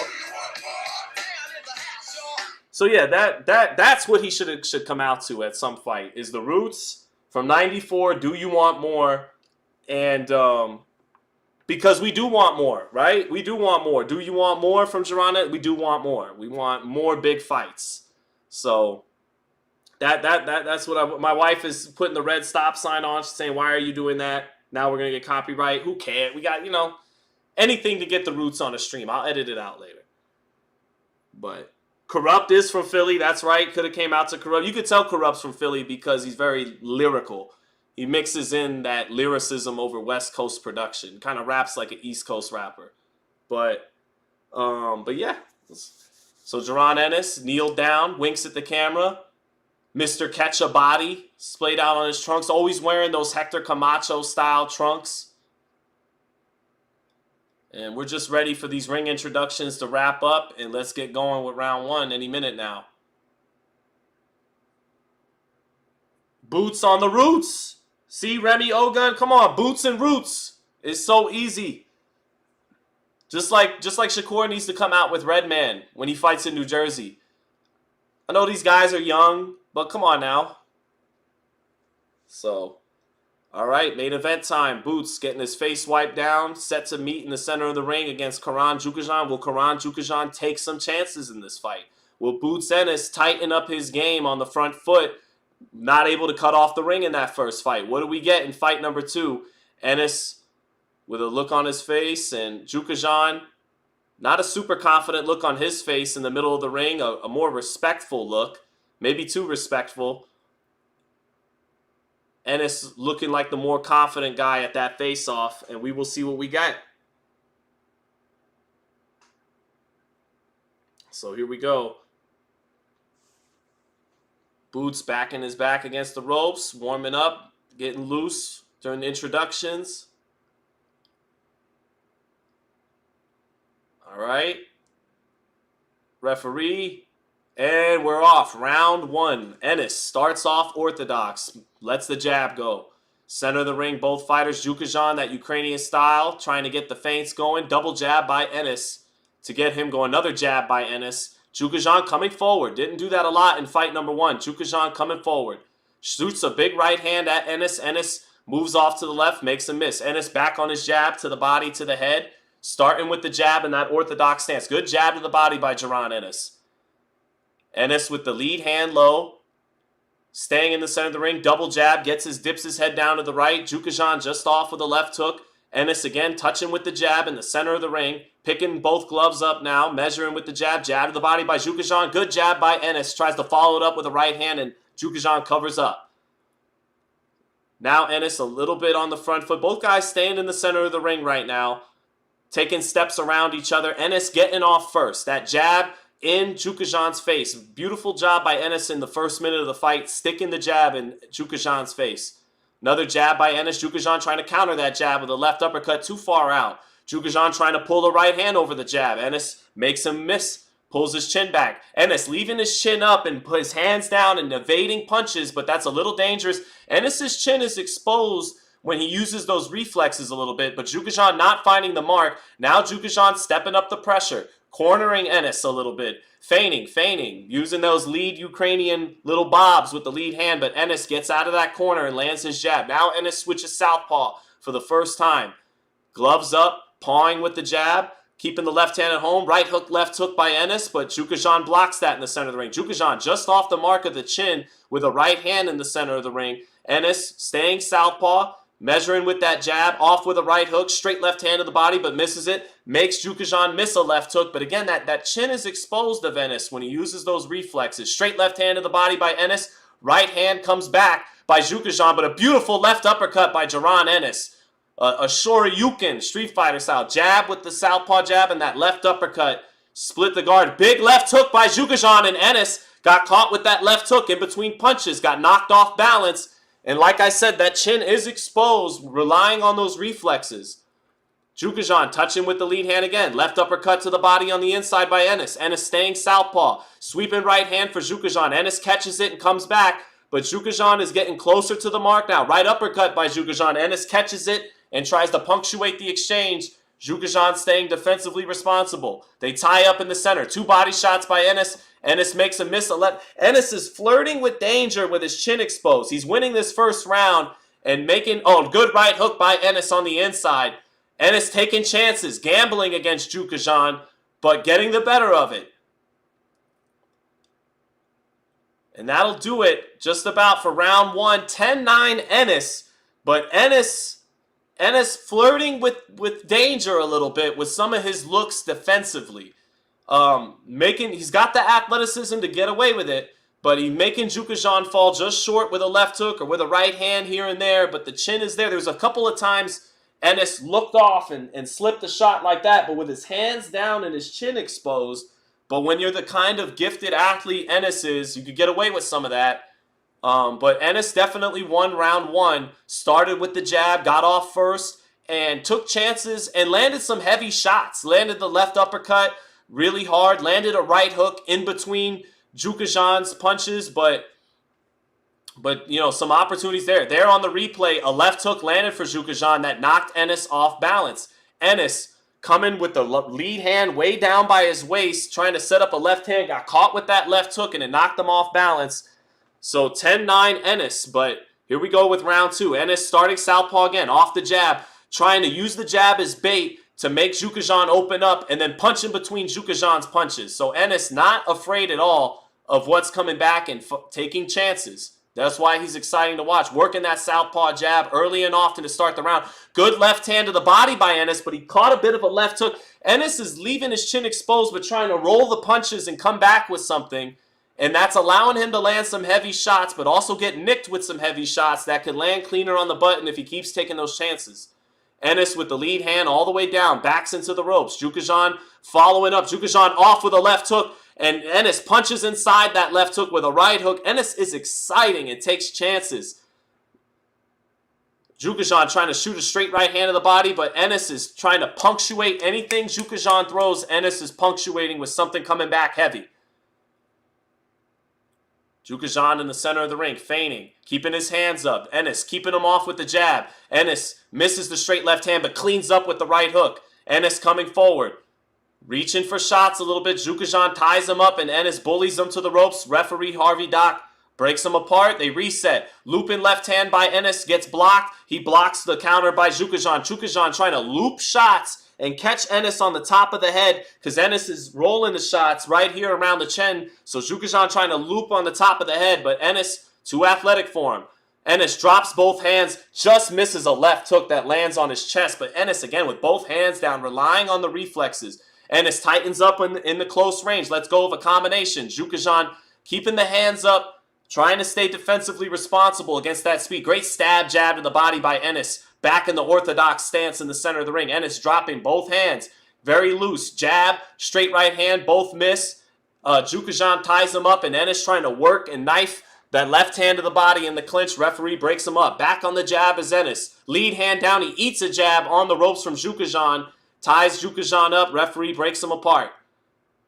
1-2 by Chukhadzhian. Ennis rolling the shots. Left hook to the body by Chukhadzhian. Ennis comes back with his own shot. Ennis off the mark with a left uppercut. Ennis is just off the mark with a lot of his shots right now. Not placing them super accurate, but very flashy and fast. And you know, it's the uppercut, it's the hook out of both stances, the jab out of both stances, but not settled down and accurate just yet. Now a chopping right hand lands for Ennis over the top of Chukhadzhian's jab. Ennis, very beautiful upper body movement that time. Circles out to his left and makes Chukhadzhian miss with both hands down. Ennis fighting with both hands down, but Chukhadzhian can't touch him. Ennis too athletic, too good with the upper body movement. And that'll do it for round two. Chukhadzhian a little frustrated, drops both of his hands too, but outgunned with that speed through 2 rounds. 20-18 Ennis.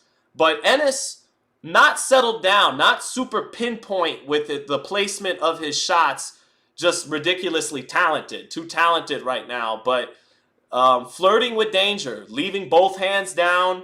You know, that punch, some of these shots just below the chin, on the chest, where if they were a little bit higher or Ennis was a split second off with his timing, with his reflexes, it could be problems. But so far, a lot of ifs for Chukhadzhian and not a lot of doing. So Ennis up 20-18, but hardcore boxing fans noticing little flaws probably from Ennis despite winning both of these 2 rounds. And DAZN on the slow-mo shows him getting hit by a jab, lifts Ennis's head up right into the ropes. So back-to-back rounds where I scored it for boots, but the slow-mo replays are showing a Chukhadzhian highlight. So now in round 3, Ennis starting off orthodox, lead hand low, shoots the up jab, trying to bait in Chukhadzhian and punctuate the exchange. They trade jab. Jukhadzhian getting in the jab. Ennis doing his, crazy switching up the parrying, but it's not efficient. Right uppercut lands for Jukhadzhian. Jukhadzhian took advantage of that. He threw some shots and then snuck the uppercut in as Ennis was trying to do, this kind of overly flashy parrying motion. So good uppercut by Jukhadzhian. Jab to the chest by Ennis. A looping right hand misses for Ennis. Ennis switches southpaw. Missing his shots, not accurate. Back on the jab is Ennis. Back in the orthodox stance. Just makes Jukhadzhian miss a left hook, and Ennis is saying, "Calm down, I got it." But focus. Focus is not. You're jumpy and all over the place. Settle down and go to work if you're Jaron Ennis. Keep it a little more simple. Nice jab, right hand, and then the looping right hand by Ennis misses the mark. He gets caught with a little short shot in that exchange. Now his back is against the ropes. Right uppercut by Ennis. Backs Jukhadzhian off of him, and then he ties up Jukhadzhian and goes to work with the free hand with the left hand of the body. Good punches there by Ennis. Double right hook by Ennis on the inside in the center of the ring with the right hand. Right hook to the body and head. Ennis spinning off, pivoting off, making a missed shots. Good upper body movement by Ennis. A touch jab sets up a sweeping left hand to the body. Back comes Jukhadzhian with some shots up top, but I don't think Jukhadzhian likes the body shots. Jukhadzhian keeping the left hand low to protect his body. I think Ennis may have hurt him this round to the body. Ennis, southpaw again, measuring with the jab. Nice shotgun jab by Ennis on that second southpaw jab in the center of the ring. Straight left hand by Ennis, a little off the mark. Measuring. Big left uppercut by Ennis. Use that pawing jab as bait. And then a combination by Ennis. Finished up by a right hook. Left uppercut to the body. Straight left hand up top. 1-2 and a right uppercut. Combinations by Ennis, and Jukhadzhian has to hold with a minute left in the third round. Good work by Jaron Ennis. Very dynamic and creative offensively there. Straight right hand lands for Jukhadzhian, but Ennis walks through it. Sweeps the left hand to the body. On the front foot is Ennis now. Tightening things up. Picking his hands up. Jab coming back a little bit lazy from Ennis though. Falling before it comes back up top. Sweeping left hand gets blocked by Jukhadzhian, but Ennis with heavy enough power that still had an effect. Right uppercut by Ennis. Straight left hand. Trying to get creative with the punches, and Jukhadzhian a little overwhelmed by the talent of Ennis in round 3. Good round by Ennis. Ennis beginning to show the things that make him such a flashy talent, but now a lead left hook, a little short left hook lands for Jukhadzhian. Ennis backs him off the ropes, 10 seconds left. This has been Ennis's best round. In the second half, he began to find the mark there and show off that beautiful athletic creativity and fluidity there. 30-27 Ennis, showing some flaws in his game, but he's so creative and dynamic and athletic that it's tough to beat. So 30-27 for Ennis. So Boots gonna win by stoppage, says Drakeo Edwards. Well, Jukhadzhian's got to take some chances there. Easier said than done. And again, the reason why those chances, he stops taking those chances, is Ennis is very good at punctuating exchanges. And he doesn't want to risk even landing a right hand and then opening up to where Ennis gets him with something. But, Ennis is vulnerable defensively, and Jukhadzhian's got to let it go. It's so much easier said than done from where we're sitting. And here on the slow-mo is a combination by Ennis. Cornered Jukhadzhian with a 1-2, reached with a right uppercut. Right hook to the body, right hook up top. Nice 5-punch combination by Ennis. And here we go in round 4. Ennis southpaw, measuring with that lead hand. Takes a little half step back. Inviting Jukhadzhian in with the double jab. Little double jab, peppering Jukhadzhian. Wanting Jukhadzhian to take a step forward. Sweeping left hand by Ennis. Jukhadzhian defensively responsible. Catches it. They trade right there. Right hook lands for Ennis as Jukhadzhian tried to land the straight right hand. Ennis is getting into a better rhythm defensively now. He's slipping shots cleaner as the fight goes along. Double jab, triple jab by Ennis. Southpaw stance. Takes a half step back in the center of the ring. Pawing with the jab. Jukhadzhian hesitant to come forward with that bait, with that jab in his face. Left uppercut off the mark by Ennis. Ennis trying to shoot that left uppercut off the ropes. Trying to bait Jukhadzhian in. Both fighters landing the jab. Well, actually, Jukhadzhian landing a little soft straight right hand. And I say soft because he didn't sit on it. It was just a quick pawing straight right hand. Ennis landing the jab. Left hook to the body by Jukhadzhian. Ennis Gets off the ropes, back into the center of the ring, picks up the high guard, straight left hand. Back comes Chukhadzhian with a 2-punch combination, and he pivots out to his left. Good moment there for Chukhadzhian. Chukhadzhian landing a jab. Backing Ennis up a little bit. 1-2 misses for Chukhadzhian. Ennis takes the angle and turns him back into the center of the ring. Ennis working his jab in the southpaw stance, picking his hands up. Ennis getting caught with a little bit of a left hook, but shoots the straight left hand to the body. Ennis not accurate right here. Off with the jab.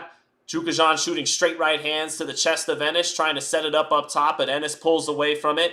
Chukhadzhian lets go of a straight right hand, misses, but lands a jab up top on Ennis that pops Ennis' head up. Ennis switches orthodox, back on his jab. Chukhadzhian lands a jab. Ennis in the center of the ring trying to come forward. The 1-2, chopping right hand on the inside by Ennis. Ennis getting touched up a little bit coming forward, but landed a hard chopping right hand, and that makes Chukhadzhian get on his bike for a second and now reset in the center ring. Back with a stiff jab as Ennis goes to the shoulder roll but eats a jab. Right hand getting through on Chukhadzhian. Sometimes Ennis is rolling these shots and his eyes don't stay on the target. Ennis back on that jab, landing that jab. Chukhadzhian trying to hook off the jab and misses both. Ennis ties him up in the center of the ring. Both guys working in the clinch. Some good work by Chukhadzhian in the last minute or so. Left hook gets blocked for Chukhadzhian, but he follows up. Right uppercut, short right uppercut by Ennis as Chukhadzhian trying to land a couple of lead left hooks. Ennis catches and lands that right uppercut in the orthodox stance. 12 seconds left in the round. Ennis slipping shots, but getting caught too. Getting caught at the top of him. Right uppercut lands on the inside for Ennis. And that's another Ennis round, but Chukhadzhian had plenty of moments that round too. Chukhadzhian landed some good shots that round too. And Ennis, acts like he's slipping everything, but he's not. Some of those shots are touching him up on the top of the head, glancing him. So, I got it 40-36 Ennis, but, it's not a dominant blowout 40-36. It's he's winning, and his talent and his creativity are winning him this fight, but he's showing some of those flaws that people have been talking about recently too. So, 40-36 Ennis. Yeshua Savior, what's up, Titus? Said, Sean, it's me. Also, man, Ennis getting touched a bit. I think Ennis not getting an opportunity in his mid-20s to fight real legit guys has stunted his development. And it allowed him to get away with certain flashy habits against lower-level opposition that is showing some chinks in his armor right now, And Jim Lampley once said about Lennox Lewis, okay, there's chinks in their armor, but that's a whole lot of armor. And I'd say the same for Ennis. Yes, there's chinks in the armor, but there's also blazing hand speed, athleticism, and heavy-handed punching power and creativity. So, yeah, he leaves his chin out there. He gets touched, but, still, good luck beating him at 147. So, but right now to start round 5, 30 seconds into it, Chukhadzhian getting in close, trying to rough Ennis up. Referee breaks him apart. DAZN has this fight even, and I can't be mad at that because it's been some competitive rounds. I think, Ennis is a step ahead, but I'm not mad at Mannix's scorecard having this fight even after 4. I think Ennis has still been a round ahead, a step ahead, but Chukhadzhian's landed some shots too. I got no problem with that scorecard. So a minute into the 5th, Ennis, not accurate, eats a right hand, but lands a right uppercut. A right hand over the top of his jab lands for Chukhadzhian, but he punctuates with a right uppercut. Now they get rough on the inside. Chukhadzhian turns off to his left, hands up high. Straight right hand misses for Chukhadzhian. Backed with a left hand to the body comes Ennis in the southpaw stance. Ennis coming forward, trying to move that upper body, cut off the ring, but Chukhadzhian able to escape back to the center, shoots a right hand, but Ennis punctuates with a straight left hand. And that's one thing Ennis is doing well, is punctuating the exchanges. He's getting touched, but he tends to punctuate with him. But a short left hook landing for Chukhadzhian on the inside. 2 body shots by Ennis, but Chukhadzhian is touching him in these exchanges too. Ennis on the inside eats a right uppercut, but comes back with 3 punches and gets a little bit of a reaction out of Chukhadzhian's legs. Beautiful straight left hand counter by Ennis, and Chukhadzhian's hurt. Chukhadzhian's hurt. Ennis with a right uppercut. He landed a couple of body shots too. Chopping left hand out of the southpaw stance. Right hook to the body, left uppercut up top, right uppercut up top, and Chukhadzhian has to take a knee in the 5th. Ennis exploding with his punch selection right there. Jukhadzhian landed a straight right hand, and then Ennis punctuated with a straight left hand, and that hurt him, and then Ennis exploded with combinations. Jukhadzhian's up. Ennis trying to move in for the kill. 40 seconds left. Ennis catching a looping right hand on the gloves and trying to shoot off of that. Ennis a little too wide with his left uppercuts from too far out. Reaches with a straight left hand. Jukhadzhian trying to recover now. Jukhadzhian bouncing. Straight right hand lands for Jukhadzhian. Ennis not doing anything at long range. Not putting together the right shots right now. And Jukhadzhian able to land a straight right hand to steady himself. 15 seconds left in the round. Ennis southpaw. Tries to do a catch and shoot right hook. Misses. Misses the jab. Touches with the jab now. Steps over to his left in the southpaw stance. Trying to give an angle. Jabs to Jukhadzhian's chest. Ennis with both hands down. And that'll do it for round 5. Ennis just so talented. This is what I said before the fight, that Jukhadzhian he left opportunities on the table, because there's times Ennis's leaky defense, you could shoot the straight right hand, and right here, straight right hand, Ennis makes a miss, comes back with the straight left hand, and that begins the trouble. Double right hook, head, body for Ennis following that up. Jukhadzhian's hurt. Jukhadzhian dips underneath a straight left hand, but gets caught with the double right hook. Left uppercut, 1-2, makes him zip his head down, and right uppercut again by Jaron Ennis. So even when you're making Ennis miss, he can put together shots with power and speed, and you can make him miss the 1-2, but then he'll come underneath with the right uppercut and still get you anyways, because he's very creative and dynamic offensively. And if you can't hurt him in the exchange, he tends to punctuate it with heavy hands. So round 5 goes to Ennis on a knockdown. And now he's following it up in round 6. Jukhadzhian moving around, trying to kind of weather the storm here as Ennis lets go of some combinations, but Jukhadzhian defensively responsible, catching what's coming his way. Ennis measuring with the jab, straight right hand through the center of the guard for Jukhadzhian. Jukhadzhian landing a left hook in between Ennis's punches, but Ennis doesn't seem concerned about the power. Wants Jukhadzhian to get caught in an exchange with him and punctuate it. And that's why a fight with him and Crawford would have been so awesome. They're both masters at punctuating the exchanges. And who would have found the openings in there? Crawford probably would have been a favorite because his defense is tighter than Ennis. But, Ennis is younger and has a lot of firepower. Straight right hand lands for Jukhadzhian, lifting Ennis's head up. Ennis coming forward as a southpaw, trying to, turn and twist shots out of the shoulder roll.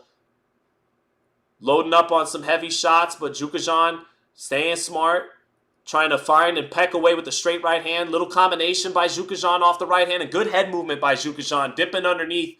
Ennis firing back after Jukhadzhian let go of a straight right hand, a little combination. So Jukhadzhian still got his legs underneath him. He's recovering, still moving his head, still being smart in there. Halfway through the 8th round, minute 30 left, or 6th round, Jukhadzhian steps out of range, makes Boots reach with a left uppercut, puts in a right hand, but Boots is not worried about the power. A good 1-2 by Jukhadzhian. Ennis moving his upper body a lot, but good chopping right hand by Jukhadzhian off the jab. Another jab by Jukhadzhian, and he steps out to his right, trying to create some openings. And they tie up in the center of the ring. Decent round by Jukhadzhian in the last minute or so.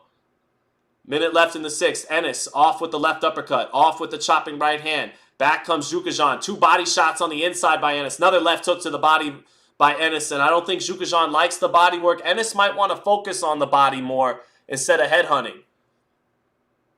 They touch gloves. Jab to the chest. Jab to the body by Jukhadzhian. Jukhadzhian just off with a left hook. Jukhadzhian close with some of these left hooks and right hands to really land in something flush. Good jab by Jukhadzhian. Lands on Ennis. Ennis coming forward in the orthodox stance. Good right hand lands for Ennis. He dips his head off the line and shoots the right hand with his head dipped off the line and lands that right hand on Jukhadzhian. Follows up on it. Jukhadzhian ties up Ennis, and Harvey Doc gives a little warning, lets them resume in the center of the ring. Ennis with both hands down. Jukhadzhian's got to shoot that right hand. He does. Misses it. Tries to clean up with the left hook behind it. Good last 2 minutes of this round for Jukhadzhian. I don't know if it's enough to win it. Probably not. And Ennis closing this strong with a flurry. Good body work.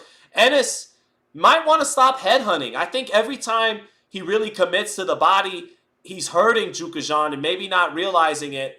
And he's trying to get creative. He's trying to throw decoy shots and then clean up with something to punctuate his combination.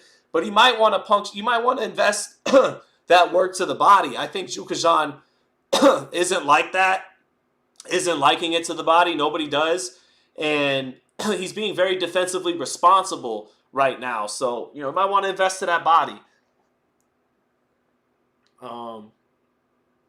What's up, T Swerve? Good to see you in the chat again.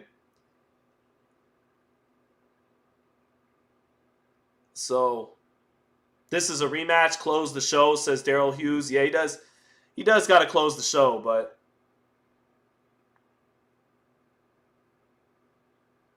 so here we go. Let me hide him for a little bit. Put him in timeout since he wants to race bait so hard. And hope you make it back, T Swift 1. But not trying to have no race wars in the chat, man. Let's keep it boxing. So Ennis back here in the 7th. In control of this fight. Still showing some of those defensive flaws. And sometimes talking to his corner too much. And trying to be too flashy. And just maybe keep it more simple. Invest in that body. Double up the jab. I know you're capable of all these dynamic, creative things, but, sometimes stick to the fundamentals, and that can make things a little easier. But Ennis in complete control, really, in round 7. Dropped Chukhadzhian in round 5. Chukhadzhian turning Ennis into some nice shots. Left hook to the body by Chukhadzhian. Chukhadzhian getting some good work done in this fight, too. Left uppercut to the body by Ennis. Another left uppercut goes low, and Harvey Dock calls time. And is going to have to warn Ennis. That punch definitely went low, wasn't on the belt line. Ennis was landing a couple of left uppercuts to the body and then threw one low. And that, got Chukhadzhian a breather. Now they resume. 2 minutes left in the 7th. Ennis on the ropes, catches a right hand to the chest. Nice straight right hand by Chukhadzhian and a left hook by Chukhadzhian in the center of the ring. Combination by Chukhadzhian. Punctuates it with a sweeping right hand. Ennis rolling some of the steam off that shot, but a couple of shots getting through there for Chukhadzhian. Nice stiff jab by Ennis out of the southpaw stance. Now he stalks Chukhadzhian on the front foot, eats a left hook by Chukhadzhian, but lands a straight left hand. And then a sweeping left hand in close. Ennis going crazy with one hand free in the clinch, and now Chukhadzhian gets out of there. Ennis walking through Chukhadzhian's punches at this point. Isn't worried about the power at all. And Chukhadzhian not punching with bad intentions. I mean, he's sitting down on some of these shots, but not punching with the conviction that Ennis is. Chukhadzhian landing a left hook, but Ennis loading up on a straight left hand, trying to punctuate that exchange with it. Chukhadzhian touching Ennis, backing out of range, lands a jab, turns Ennis. Ennis ties him up. 50 seconds left in the round. Chukhadzhian bouncing around in the center of the ring. Ennis short with the southpaw jab. Gets the left uppercut smothered by Chukhadzhian, keeping the right hand up.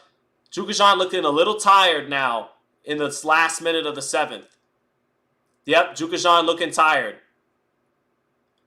Ennis, go to the body. Chukhadzhian looking tired on these punches. Straight left hand lands for Ennis. Chukhadzhian takes a deep breath. Ennis smothering his work, getting in too close to let go of that straight left hand, and Chukhadzhian ties him up.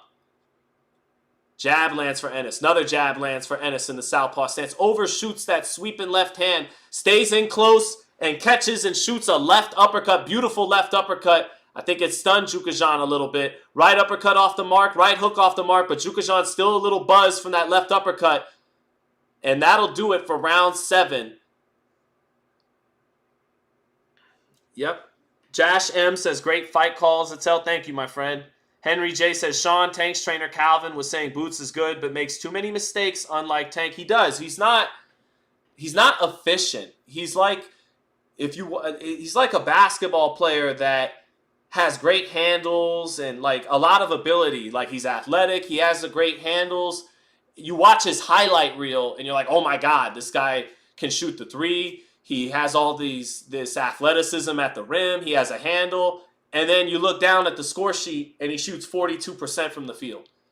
And you're like, why is that? Why is a guy who's not as talented as him, who doesn't have all the versatility he has, Why is he putting up 20 points a game on 50% shooting, and this guy's putting up 20 points per game on 42% shooting? Efficiency. And that's Ennis's problem, is does all this amazing dynamic stuff, and sometimes like, bro, just keep the hands up, shoot the jab, and keep it a little simple sometimes. Sometimes you don't need all that. Sometimes you don't need to cross over the guy 3 times and then do the reverse layup. Sometimes just jab step, blow by to the rim, 2 points. Like sometimes jab, back him up to the body, and go to work, rip.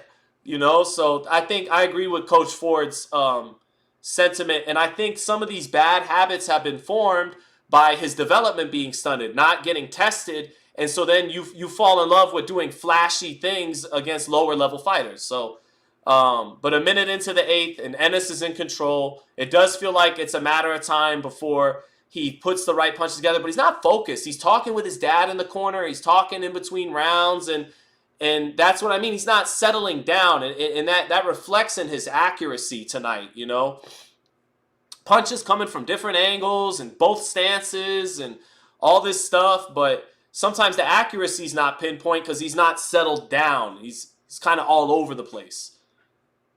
But still hurting Chukhadzhian. Chukhadzhian is retreating more and more as the fight goes on. Left hook, right hand, lands for Boots, and Chukhadzhian's hurt. Combination with Chukhadzhian along the ropes. And a chopping right hand out of the clinch for Boots. Boots got some nice chopping shots where if you're holding on to him, he could still gain leverage in the clinch with a free hand. He's good at that. Chopping right hand misses for Boots. Getting a little wild with his punches, but then a short right uppercut lands. Left uppercut, a little bit off the mark for Boots. Reaching on the outside with uppercuts and hooks.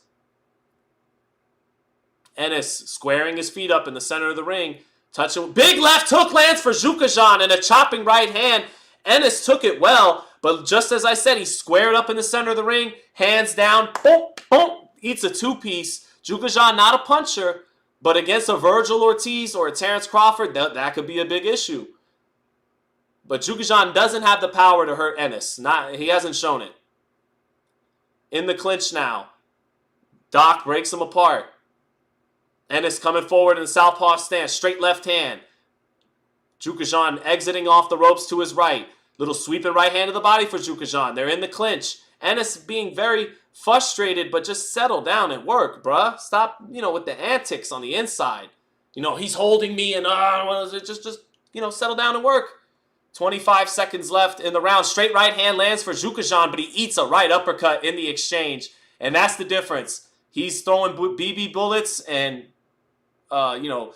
he's a singles and a doubles hitter, and Ennis is a triples and a home run hitter. So when they both land, Ennis is going to win that exchange. Little short shots in the clinch. Straight right hand for Chukhadzhian, but a straight left hand by Ennis, but a straight right hand by Chukhadzhian. The left hook. You might score that round for Chukhadzhian, but maybe not because he's getting bullied in there and he got hurt. No, he got hurt in the first half of that round, and then Ennis let go of a combination on the ropes, and Ennis looks frustrated. He keeps standing in the corner in between rounds, and it's like, sit down, get your water, listen to your instructions, stop looking all over the arena and making a dejected face. You're winning. You dropped this guy. Everything's fine, but settle down. That. Am I making sense, guys? Does that make sense with the basketball metaphor earlier too about shooting 41%? So, but yeah, you see, he's still in control of the fight, but could make life easier on himself in some ways. Left hook to the body, right hand up top lands for Ennis on the slow-mo replay. Left hook lands for Chukhadzhian. He rolled the chopping right hand, rolled the left hook, so he didn't get hit flush with that 2-piece, but he did get hit with that left hook. Round 9, and it still feels like Ennis is going to get Chukhadzhian out of there at some point. Ennis eats a jab by Chukhadzhian, a jab and a straight right hand to the body by Chukhadzhian. Another jab lands for Chukhadzhian. Ennis off of his jab. Good right hand by Chukhadzhian. Using the jab to blind it. Another jab lands for Chukhadzhian. Good first 30 seconds by Chukhadzhian. Takes an angle to his left, pivots out. Ennis spitting things out. Jab lands for Chukhadzhian. Chopping right hand off the mark for Ennis. And he ties up. Ennis letting frustration get to him too much right now. Nice jab lands for Ennis. And Ennis has to settle down. He's frustrated by the clinching, making a lot of faces and dejected body language. In the clinch, Chukhadzhian having a good start to this 9th round. Referee Harvey Dock is going to warn Chukhadzhian for excessive holding, and that's fair. He's beginning to clinch a lot. Turns Ennis to his left. And there's an opportunity here for Chukhadzhian. He was gassing, and I think he's catched a little bit of a second wind. He's got Ennis frustrated, not fighting at focus. Ennis getting a little bit of swelling around his right eye. Chukhadzhian's got to take some chances here, or else he's definitely still on his way to losing the fight. Ennis switches orthodox. And Chukhadzhian has won the first half of this round. Ennis trying to look for some opening. Straight right hand of the body by Chukhadzhian. Left hook by Chukhadzhian lands as Ennis tried to check him with a left hook, but had his hands down and wasn't accurate on the mark. Ennis tightens up the high guard. Steps inside behind a right uppercut. Straight right hand, but off balance on his front foot. And squaring his feet up too much and maybe switching too much is Ennis. Referee breaks apart the clinch again. About a minute left in this round. Right uppercut off the mark from Ennis. Trying to shoot the right uppercut from a little too far out. Double jab, right hand, but the right hand off balance. Chukhadzhian comes back with a little right hand. Lands a right hand in the clinch. This is Chukhadzhian round as of right now. 1-2 by Chukhadzhian. He misses the left hook from Ennis twice. Ennis trying to load up in between his shots with a left hook, but Chukhadzhian staying responsible. Ennis blocking the right hand, coming forward. They trade. Ennis with a right uppercut. Chukhadzhian with a chopping right hand. Chukhadzhian missing his combination up top. Ennis rolling the shots. Ennis misses his straight right hand. Short little right hand of the body by Chukhadzhian. And Ennis ties him up in the clinch, trying to work that free left hand. 20 seconds left, and this is a Chukhadzhian round. Jab by Ennis. Left uppercut off the mark. Ennis trying the uppercut from too far out and doesn't have his balance underneath him. Straight right hand of the chest by Chukhadzhian. Chukhadzhian getting away with a little low shot there for a split second. And that'll do it for round 9. Ennis not mentally composed that round, not staying focused. And you could see it coming from him coming out of the corner, standing in between the corner, looking around. His dad's trying to talk to him, and he's not making eye contact. He's getting frustrated because he wants to huff and puff and blow Chukhadzhian's house down.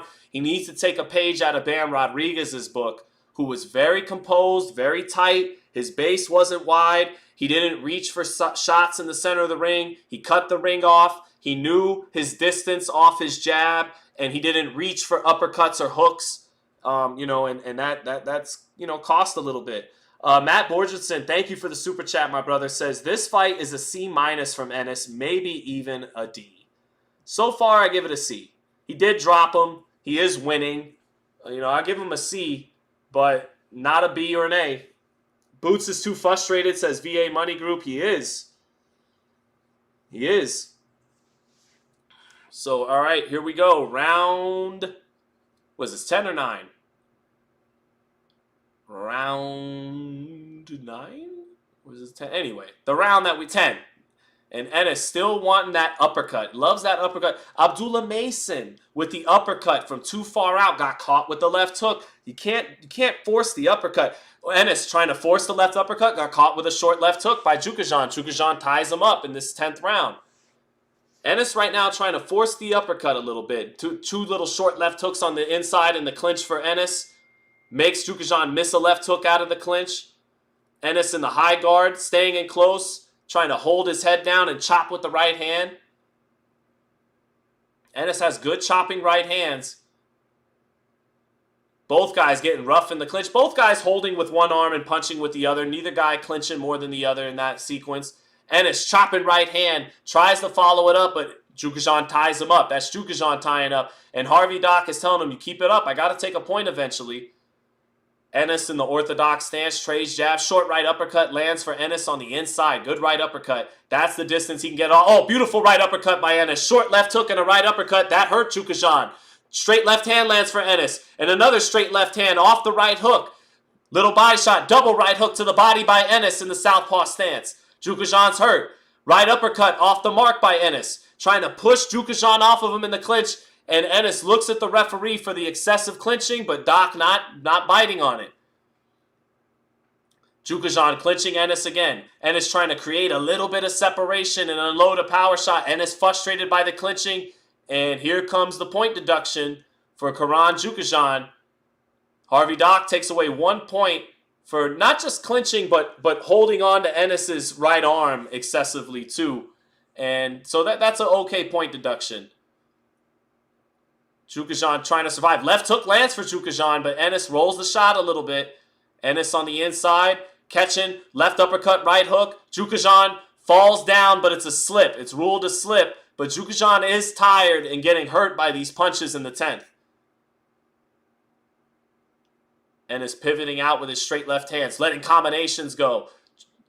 Left uppercut, right hook. Ennis trading with Chukhadzhian. Oh, big right hand lands for Chukhadzhian. Good chin by Ennis. Took a flush right hand, trying to explode with combinations. And Chukhadzhian got one little short right hand in, but Ennis took it in the center of the ring, no problem.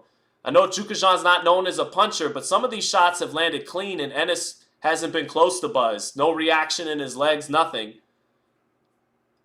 Ennis trying to smother Chukhadzhian and get to that body. Right hook sets up a beautiful left uppercut. Chukhadzhian's hurt. A little bit out on his feet. 15 seconds left. Chukhadzhian showing a chin there. Take that left uppercut. Ennis using the right hook to set up the momentum on that left uppercut. 10 seconds left. Ennis with a big looping right hand, but cleans up with a left hook to the body. Chukhadzhian holds, and he'll make it out of the 10th. But he was hurt by some of those shots. Chukhadzhian takes a deep breath and knows he's got 6 long minutes ahead of him in this fight if he wants to make it to the final bell. Harvey Dock letting the referee know about the letting them know too much holding. Chukhadzhian's corner trying to argue about low punches, but yeah. Thank you, Titus. Appreciate you, my brother. Says you listen to the best boxing commentary on YouTube. Please hit the like for our guy Sean Zittel. Thank you, my brother. Bozy Ennis is just telling Boots, get him out of there. Yeah, well, I got the fight on mute when we're doing these, so I'm not hearing it. That's not good instructions by Bozy. Bozy, let me be Bozy Ennis. Is, come behind your jab, keep your feet underneath you. Don't try to force these combinations. Use that jab. Open them up with it. Don't reach for shots. And touch that body when you get him on the ropes. Basically do what Bam was doing to Guevara. But, all right, here we go. Round 11 now. Ennis, wild left hook off the mark. He says, my bad, to his corner. And that's focus issues for Ennis. If you're 100% locked in, you're not talking to, I get it. There's exceptions to the rule. Floyd Mayweather once in a while, but Floyd wasn't doing that in the Pacquiao fight. He was doing that against Henry Brucelis and stuff. So short right hand counter for Boots. Right hand lands for Chukhadzhian. Boots just looking to punch in between punches. Jab to the body by Boots. 2:20 left in this 11th round. And Ennis wings a big left uppercut out of the orthodox stance, but Chukhadzhian keeps his hands up to block it. Ennis trying to cut the distance. Eats a left hook by Chukhadzhian. And he's showing a good chin, man. These punches are having no effect on him, and they're landing on the buttons, some of them. Chukhadzhian, right uppercut, but Boots smothering it. They're in the foam booth in the center of the ring. Ennis, straight left hand, straight right hand lands for Chukhadzhian. Steps around, lands another straight right hand for Chukhadzhian. Some good right hands by Chukhadzhian. Ennis with a left uppercut inside, but it gets blocked by Chukhadzhian, and they separate into the center of the ring again. Chukhadzhian turning Ennis to his left, moving out to his left and walking him into some right hands. Good jab to the body by Chukhadzhian. Right hand to the body by Ennis, but halfway through the round. Good left uppercut by Ennis. 1-2 setting up the left uppercut, but then a short left hook by Chukhadzhian, and he ties Ennis up. Referee breaks him apart. Chukhadzhian tying Ennis up again. They break on their own. Ennis as a southpaw eats a little straight right hand. Ennis has eaten right hands in this round, in this fight. Minute left in the 11th. Chukhadzhian, though, a lot of these rounds he's not going to win. Good right hook to the body. Gets Chukhadzhian's attention. Straight right hand by Chukhadzhian and a right uppercut. Chukhadzhian letting his hands go. 2 straight left hands back by Ennis. And then Chukhadzhian ties him up. But Chukhadzhian landed some flush right hands in the 11th round just without great effect.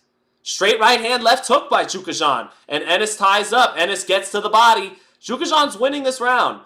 Will the judges score him this round when his body language isn't good? When he looks fatigued? When Ennis is pushing him back and bullying him a little bit? But to my eyes, this is a Chukhadzhian round. He's touched Ennis up in the 11th. Straight left hand by Ennis. Left uppercut lands for Ennis on the inside. Chukhadzhian is bothered by the power of Ennis, and he can't bother Ennis with his power. So even in a round where it feels like maybe he should win, he might not. Short right hand on the inside for Chukhadzhian. Ennis exploding with power on the inside, but getting his shots caught on the elbows or on the gloves. I gave that round to Chukhadzhian. I think this fight is, 8-3 for Ennis, maybe 9-2. A wide scorecard with a knockdown in the 5th for Ennis, and he hurt Chukhadzhian in the 10th.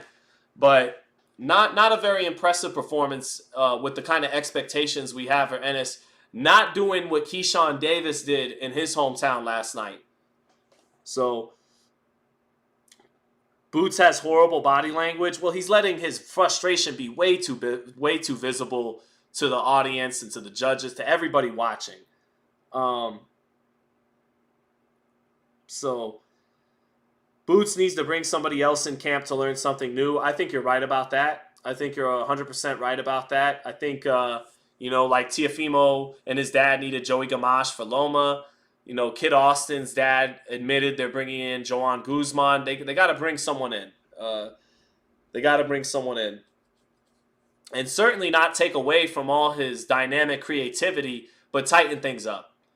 So round 12, Ennis in the orthodox stance, landing the jab, shooting left uppercuts, again from too far out. Good jab by Ennis again. Another good jab. They trade jabs that time. Chopping right hand. Ennis may not get the knockout after all. He's going to go for it, though. Letting his hands go in combination. He eats a right hand opening up. But explosive combinations by Ennis. Can he find the mark with them? Can he be accurate this round and close the show? Chukhadzhian has showed a lot of determination in that 11th round, answering the bell after getting hurt in the 10th and winning the 11th, really. So Chukhadzhian very determined to make it to the finish line. Not enough body work by Ennis in this fight. Too much head hunting.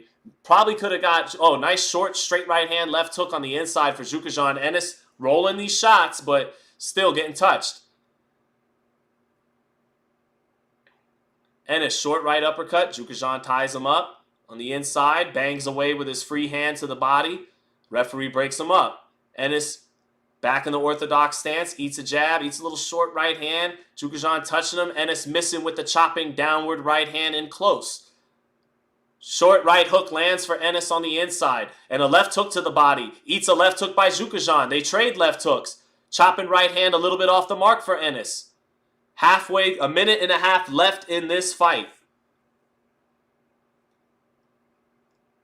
Ennis trying to create something on the inside, but his frustration and lack of accuracy. Good left hook landing for Chukhadzhian and a right hand. Ennis ate big shots on the inside. I'm surprised that he's not a little buzzed. That was a hell of a combination by Chukhadzhian with about a minute 10 left in the fight, landing right hands and left hooks. Chukhadzhian kind of closing the fight strong in terms of punches landed. And that's the name of the game, right? Good jab lands for Ennis. Less than a minute left. Ennis not closing the show. Chukhadzhian, short left hook on the inside. Sweeping right hand. Staying tight. Catching Boots' hooks on the inside. Turns Boots a little bit to the left. Boots getting caught with a short left hook. Boots getting caught in between his punches down the stretch because he's loading up too much and Chukhadzhian's just taking what's there. Shortening up his shots. Right uppercut lands for Ennis. They trade shots. Straight left hand lands for Ennis. Chukhadzhian buzzed by the power of Ennis. Ennis has Chukhadzhian buzzed, but Chukhadzhian's going to hold on. 10 seconds left. Good moment there for Ennis, but most of the clean shots that round were by Chukhadzhian. Chukhadzhian landing down the stretch of this 12th. They exchange at the bell, and that's going to do it. 8 rounds to 4 on my card, or 9 rounds to 3, either 117, 110, or 116, 111 for Jaron Ennis. A fight he definitely won. He hurt Chukhadzhian multiple times and dropped him in the 5th. But he's not happy with his performance, and nor should he. He's a guy that has the talent, maybe not fundamentally sound enough, but has the hand speed, the power, the creativity to become a pound-for-pound guy. But the holes in his game right now are holding him back from his ceiling, which is incredibly high. But if his ceiling's up here, he's fighting around here right now. And so he's got to be a little bit more fundamentally sound to go with all the special effects. Floyd Mayweather would say, this guy is straight up and down, no special effects. Well, he needs a little bit more straight up and down and a little less special effects right now to round his style out. So he gets stopped by Crawford, says CB. Well, then why didn't Crawford do it? I ultimately probably, Ennis with these flaws on defense would get caught by Crawford, and Crawford may knock him out. Crawford would be favored to win that fight at any point so far in their careers. But you know what? He didn't. He opted to fight Israel Madrimov, a hell of a fighter at 154, but nobody was banging on the door saying, we need to see Bud Crawford fight Israel Madrimov. It's kind of like Gervonta Davis with Haney. Like, if you're a Davis fan, look what Ryan did to Haney. See? Yeah, but that doesn't go up on the box rec. Just because he looked beatable against, you didn't do it. Gervonta didn't do it to Devin Haney. Terrence Crawford didn't do it to Jaron Ennis. So, yeah, does the eye test say that Crawford would catch Boots nasty in an exchange and maybe stop him? Yes, but he didn't. So he could have stuck around 140. He could have done the Bernard Hopkins Jermaine Taylor fight. He could have defended the undisputed title against an unproven but super talented guy, but he didn't. So yeah, you could say Crawford would knock out Ennis, but he didn't. So yeah, that's my take on it. George says, I changed my mind. Ryan Garcia shocks the world and knocks out Boots. I don't know, man. Ryan's never fought at welterweight. For all of the defensive lapses that Boots has him, Ryan has them as well. And Boots is bigger than him. And Boots is a bigger, more natural welterweight who has a more dynamic punch selection. With Garcia, he's got a powerful and underrated right hand and then an amazing left hook. But, Boots, Ryan's sense of distance is better than Boots, though. He just got reckless against Tank. That was so dumb how he gave up his height against Tank. It was like, you landed the right hand, just keep landing the right hand and piling up points. And then when Tank has to cut distance, then you run him into the left hook. But he tried to force the left hook and, just showed how green he was at the professional level in that fight. But yeah, I still would favor Ennis to beat Ryan. I want to see Ryan fight Barrios for the WBC belt. It's Barrios's fundamentally sound technique against Ryan's superior talent and speed and power. I would love to see that. But C2 Scenic said Boots fought at a terrible range tonight. Yeah, again, so I'll say it again for people just joining the chat now. Ennis, let's quickly see this verdict, and then I'll explain a couple of Ennis's flaws here. 117, 109. Oh yeah, we had two point deduction.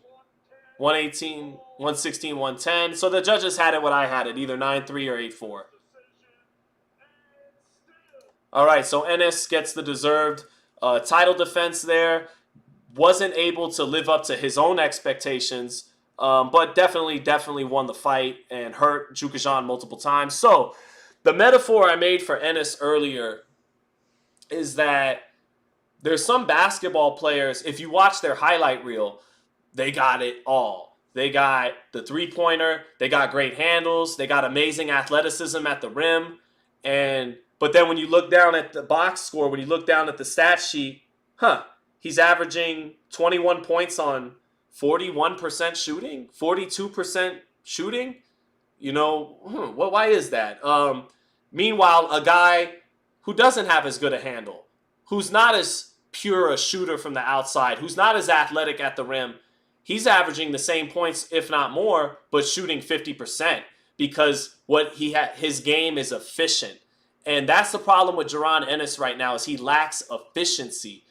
Bam Rodriguez has all the special effects that Boots has, but he's fundamentally sound. Keeps the hands up tight.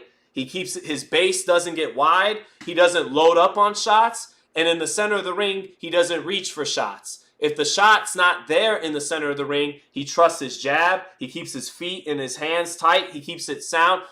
See, when a guy's on his bike against Bam, he's not hitting all the crazy Lomachenko pivots, and he's not bringing out all the special effects because it's not time for that. It's time to be fundamentally sound and keep it simple, stupid. And so,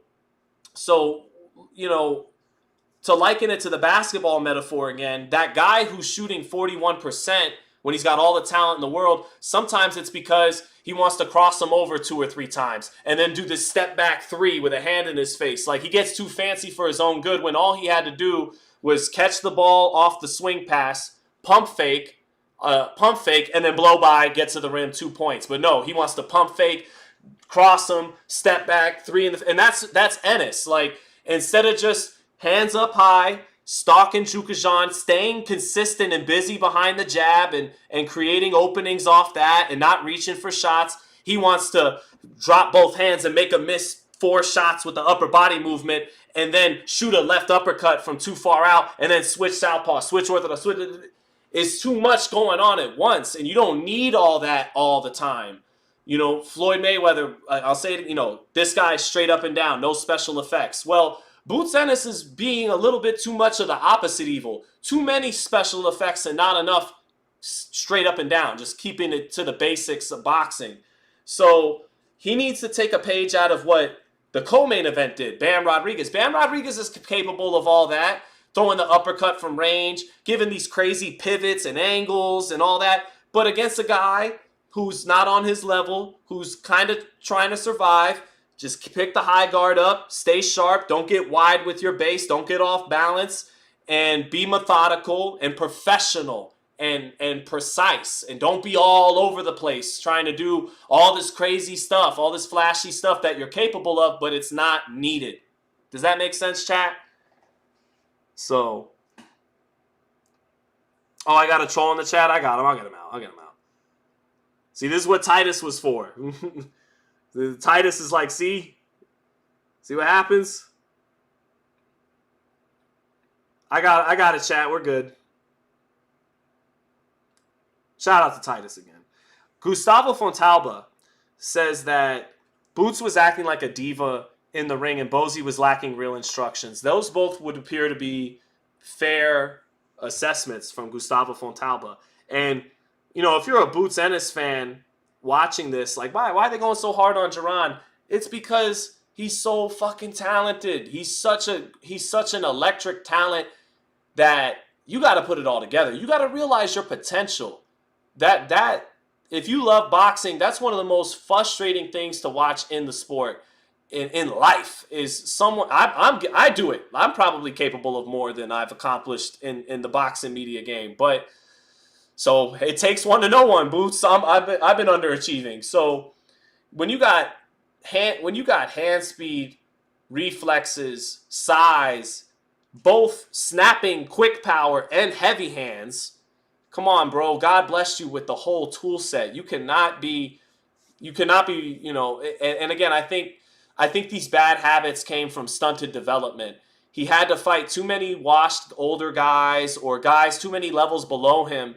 And it allowed him to style on them so much. And if he would have been fighting guys in the top 10 like he deserved to be fighting back in 21, back in 20, back in 19, back in 22, not fighting fucking, I love Thomas, let me put some respect on my guy's name, not fighting an old and small Thomas Delorme, not fighting an old and small Sergey Lipinets, but fighting legit guys that would help his development. Now he's 27. He's at the age where you're supposed to be entering the final stages of your development. You're supposed to be becoming that polished, prime, finished product, and he didn't receive the fights necessary to give him that polish. That's on him too, but, it is what it is. So, Olmec Original said, nah, sense, bruh's defense is terrible. Raider Reaper says, the Soviet style is owning slick black American style. I don't think that's true, but they've caught up. Like they've caught up. That's a whole other like deep dive to get into. The Eastern European style evolving. I think it's been a little bit of the Americans aren't as great as they once were. Like I love Boots and everything, but he's not Sugar Ray Leonard, he's not Oscar, and he's not Floyd. These Eastern Europeans used to be. They get a lot of sparring in America, so I think it's a little bit of this happening as opposed to this. Like, oh, not only have they caught up to the Americans, they're Americans. A lot of them aren't as great. They're talented, they're good, they're capable. They show flashes, but they're not as consistently great as the great American fighters of yesteryear, at least not yet. I hope they can grow and achieve their potential, whatever it may be. But I think,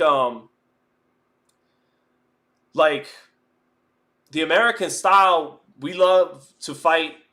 Like, we love the mid-range and the counter-punching.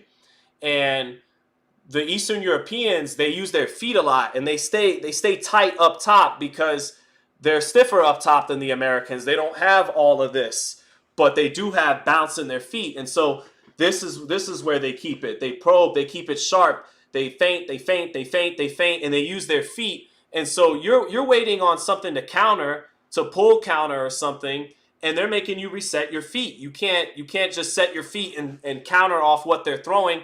And then they bait a lot with the lead hand. So you don't know when they're feinting, you don't know when they're pawing, and then you don't know when they're really getting off. So, the Eastern Europeans are doing their thing. I still love the American style, probably the best, boxer, puncher, a guy that can lead and counter, all that. And the American style, when optimized, is the most complete style, in my opinion. But a lot of these guys that are talented and show flashes of being elite coming out of America, they haven't optimized that style. They haven't well-rounded and reached their ceilings. Some of them are have holes in their game. Some of them aren't reaching their full potential, and so that has to do with it. That's part of my breakdown. But so Molly Mall, thank you for the super chat. Said, maybe Karen is just a tough opponent at 147. No, I think he is. He's a competent, capable guy in there. He could fight, but he is. But it's all relative, Molly Mall. Like, I'm critiquing Ennis because I'm holding him to the standard of a future elite pound-for-pound guy, a Hall of Fame level talent. So, yeah, if Jaron Ennis was Mario Barrios, right, a guy whose ceiling of talent we don't consider nearly as high, good job, Mario. If Jaron Ennis was Stan Jonas or Mario Barrios, yeah, good win. Good title defense against a very competent, well-schooled Eastern European, Ukrainian fighter. That guy is no pushover. Good win. You defended your title. But we're not settling with Jaron Ennis expectations-wise for a good little IBF title defense. No. You had 10,000 people in Philly. We wanted to see... Hell, he won more rounds this time than he did the first time. If anything, it was a more competitive fight than the first time. We wanted to see something like a Keyshawn Davis last night, at least, get that stoppage. So the reason why I'm being a little tough on Ennis is the expectations they hold you to. And I think that's an old phrase. People's expectations of you reveals how they really feel about you. So actually, it reveals that I think highly of Ennis because I'm not holding him to just a world title holder expectation. You're supposed to be following in the footsteps of Bud Crawford at welterweight. Nobody ever saw the final bell with Terrence Crawford at welterweight. From 2017 to 2023, 11 fights or 10 fights total, no one saw the final bell. He knocked out everybody. All 10 or 11 of those fights were title fights, and he won all of them by knockout. You just went the distance with Chukhadzhian twice. That's not living up to your predecessor. That's why I got to point out all the holes in the performance. So, Boots is a bum, says Humberto Salazar. No, he's not. Boots is a problem. He's got to tighten things up, and if he doesn't tighten things up, he's that much more beatable. Virgil Ortiz might beat him. He might beat Virgil Ortiz. That'd be a hell of a fight. Sun God Pharaoh said, stop the cap. He doesn't have defense. I mean, what am I capping about? think I'm pointing out all the holes in his game. I'm just not ready to sell my stock. I'm not ready. 27-year-olds with blazing hand speed and heavy-handed power, and they don't grow off trees. Those kind of gifts, you don't just walk into a boxing gym and see guys with boots as gifts. He's gonna need to fuck up more than he did tonight for me to walk away from all the ceiling he still has. But at 27, he ain't 21. He ain't 22. This isn't a kid. This is a full-grown professional now who's making unprofessional mistakes at times. So there you go. Charles N said tonight's fight was a bit disappointing. Not gonna lie, I agree. Sela Pro said, Sean, stay off the wagon. You literally don't like Bud. I literally don't like Bud. What do you mean I literally don't like Bud? I don't know. I'm a journalist. You know that, right? It's not really my job at this point to like or dislike, or it's to be objective and give analysis. What ball licking do you want me to give Terrence Crawford to appease you right now? That he's a first ballot Hall of Famer? He is. That he's an all-time great? He is. That he's reigned at times in his career as the pound-for-pound king, is currently top 3. He is. There's plenty of good things to say about Terrence Crawford, but your favorite fighters are not God. There's always something to critique, too. And without proper critique, your praise is shallow. It means nothing. It's hollow. It means you're just a dick rider. If you don't balance it, you don't do the 50-50 game. You don't just say, well, I'm going to say 50% bad things and 50% good things so it all works out equal. No, if there's practically nothing bad to say about a performance, don't try to force some level of critique that doesn't exist there, but you don't neglect it, even if it's small. So that's my job, bruh. But GDDD said, I'm not on live support. Boots is still better than all the people at 147. Good comment. There you go. So now is Boots the favorite over Crawford? No. There's a lot of people who think Ortiz will knock him out. There's a lot of people who think Bakram Murtazaliev will beat his ass at 154. That's okay, fine. I understand those opinions, but he's still the best welterweight in the world. He's still the best welterweight in the world. Let's not act like he sucks. Keep it legit here. But Jim the Boxing Life, thank you for the super chat. Says Virgil and Crawford beat him. He's no Roy Jones Jr. Appreciate the super chat. I just want to see them. They could beat him. He could beat them. I think Crawford's age makes it interesting. I think the fact that Ortiz got dropped by Boachuk, responded extremely well. He popped right back up and beat the hell out of Boachuk in both of those rounds. I might have to favor Ortiz. He's a little more, I think he's probably a little bit more solid for 154 pounds. Ennis has a little bit more of a slender, lean build in comparison. Here's the thing, though. Ortiz isn't as talented as Ennis, but he fights so much more fundamentally sound, and he's an excellent athlete in his own right. He has blazing hand speed, just like Boots has blazing hand speed. He has concussive knockout power, just like Boots does. I know Boachuk took everything Ortiz had, so you're like, concussive knockout power? I don't know about that at 54 when Brandon Adams one-punched knocked out Boachuk and Ortiz hit him with everything but the kitchen sink and couldn't drop him. But it was his first time really fighting a big 54-pounder, let him grow into the weight. Ortiz might be a slight favorite against Ennis because he keeps things tighter in the high guard, but he gets caught in it. That's just a great fight. That's an amazing fight. How about that? How about we could lean one way or the other, but until they glove up, we don't really know who wins. It's a 50-50 firefight. I love that fight. But Henry J said, who are your top 5 favorite fighters all time? It's in no order: Bernard Hopkins, Eric El Terrible Morales, Muhammad Ali, Salvador Sanchez. And then number 5 is like a 27-way tie between like Barrera, Oscar, Ray Leonard, and James Toney, and countless. I said Salvador Sanchez, right? I said Salvador Sanchez, Ali, Hopkins, and Morales.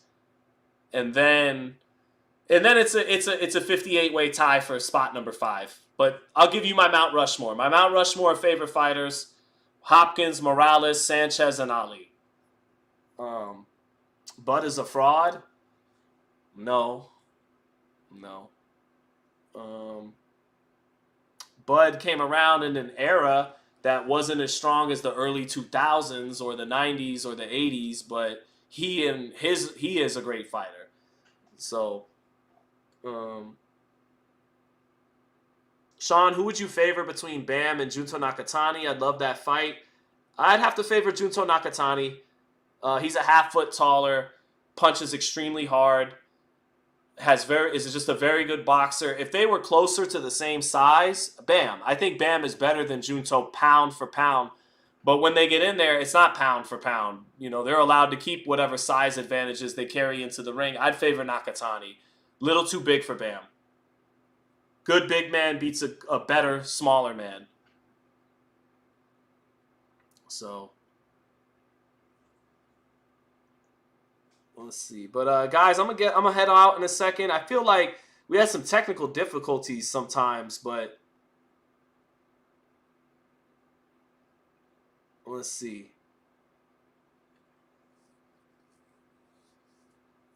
So who's next for Boots? Sanyonis, Barrios, Norman. I favor him over all those guys. Barrios is, those guys are interesting fights though, but I think Ennis's talent be a little bit too much for them, for all three. But, he's also vulnerable. So that makes him exciting in that regard. But, so, what's a dream fight I'd want right now? Benavidez and Beterbiev. Benavidez and Beterbiev is like my main one. I'd like Keyshawn in about 2 or 3 fights to fight Tank. Ryan and Tank at a weight where Ryan's comfortable maybe. I mean, that's not a dream fight. I just want to see it.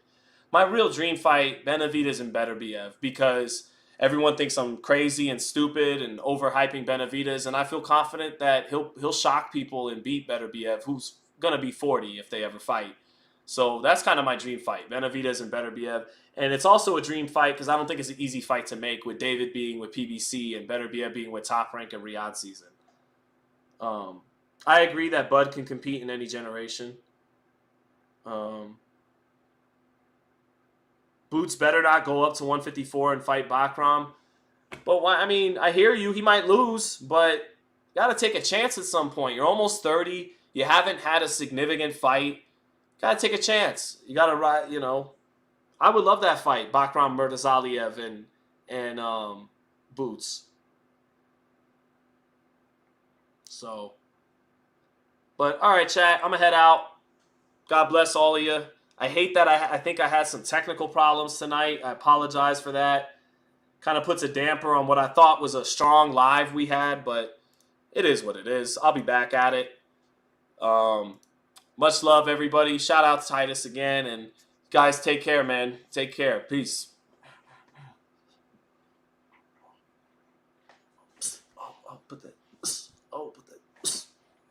All right, peace.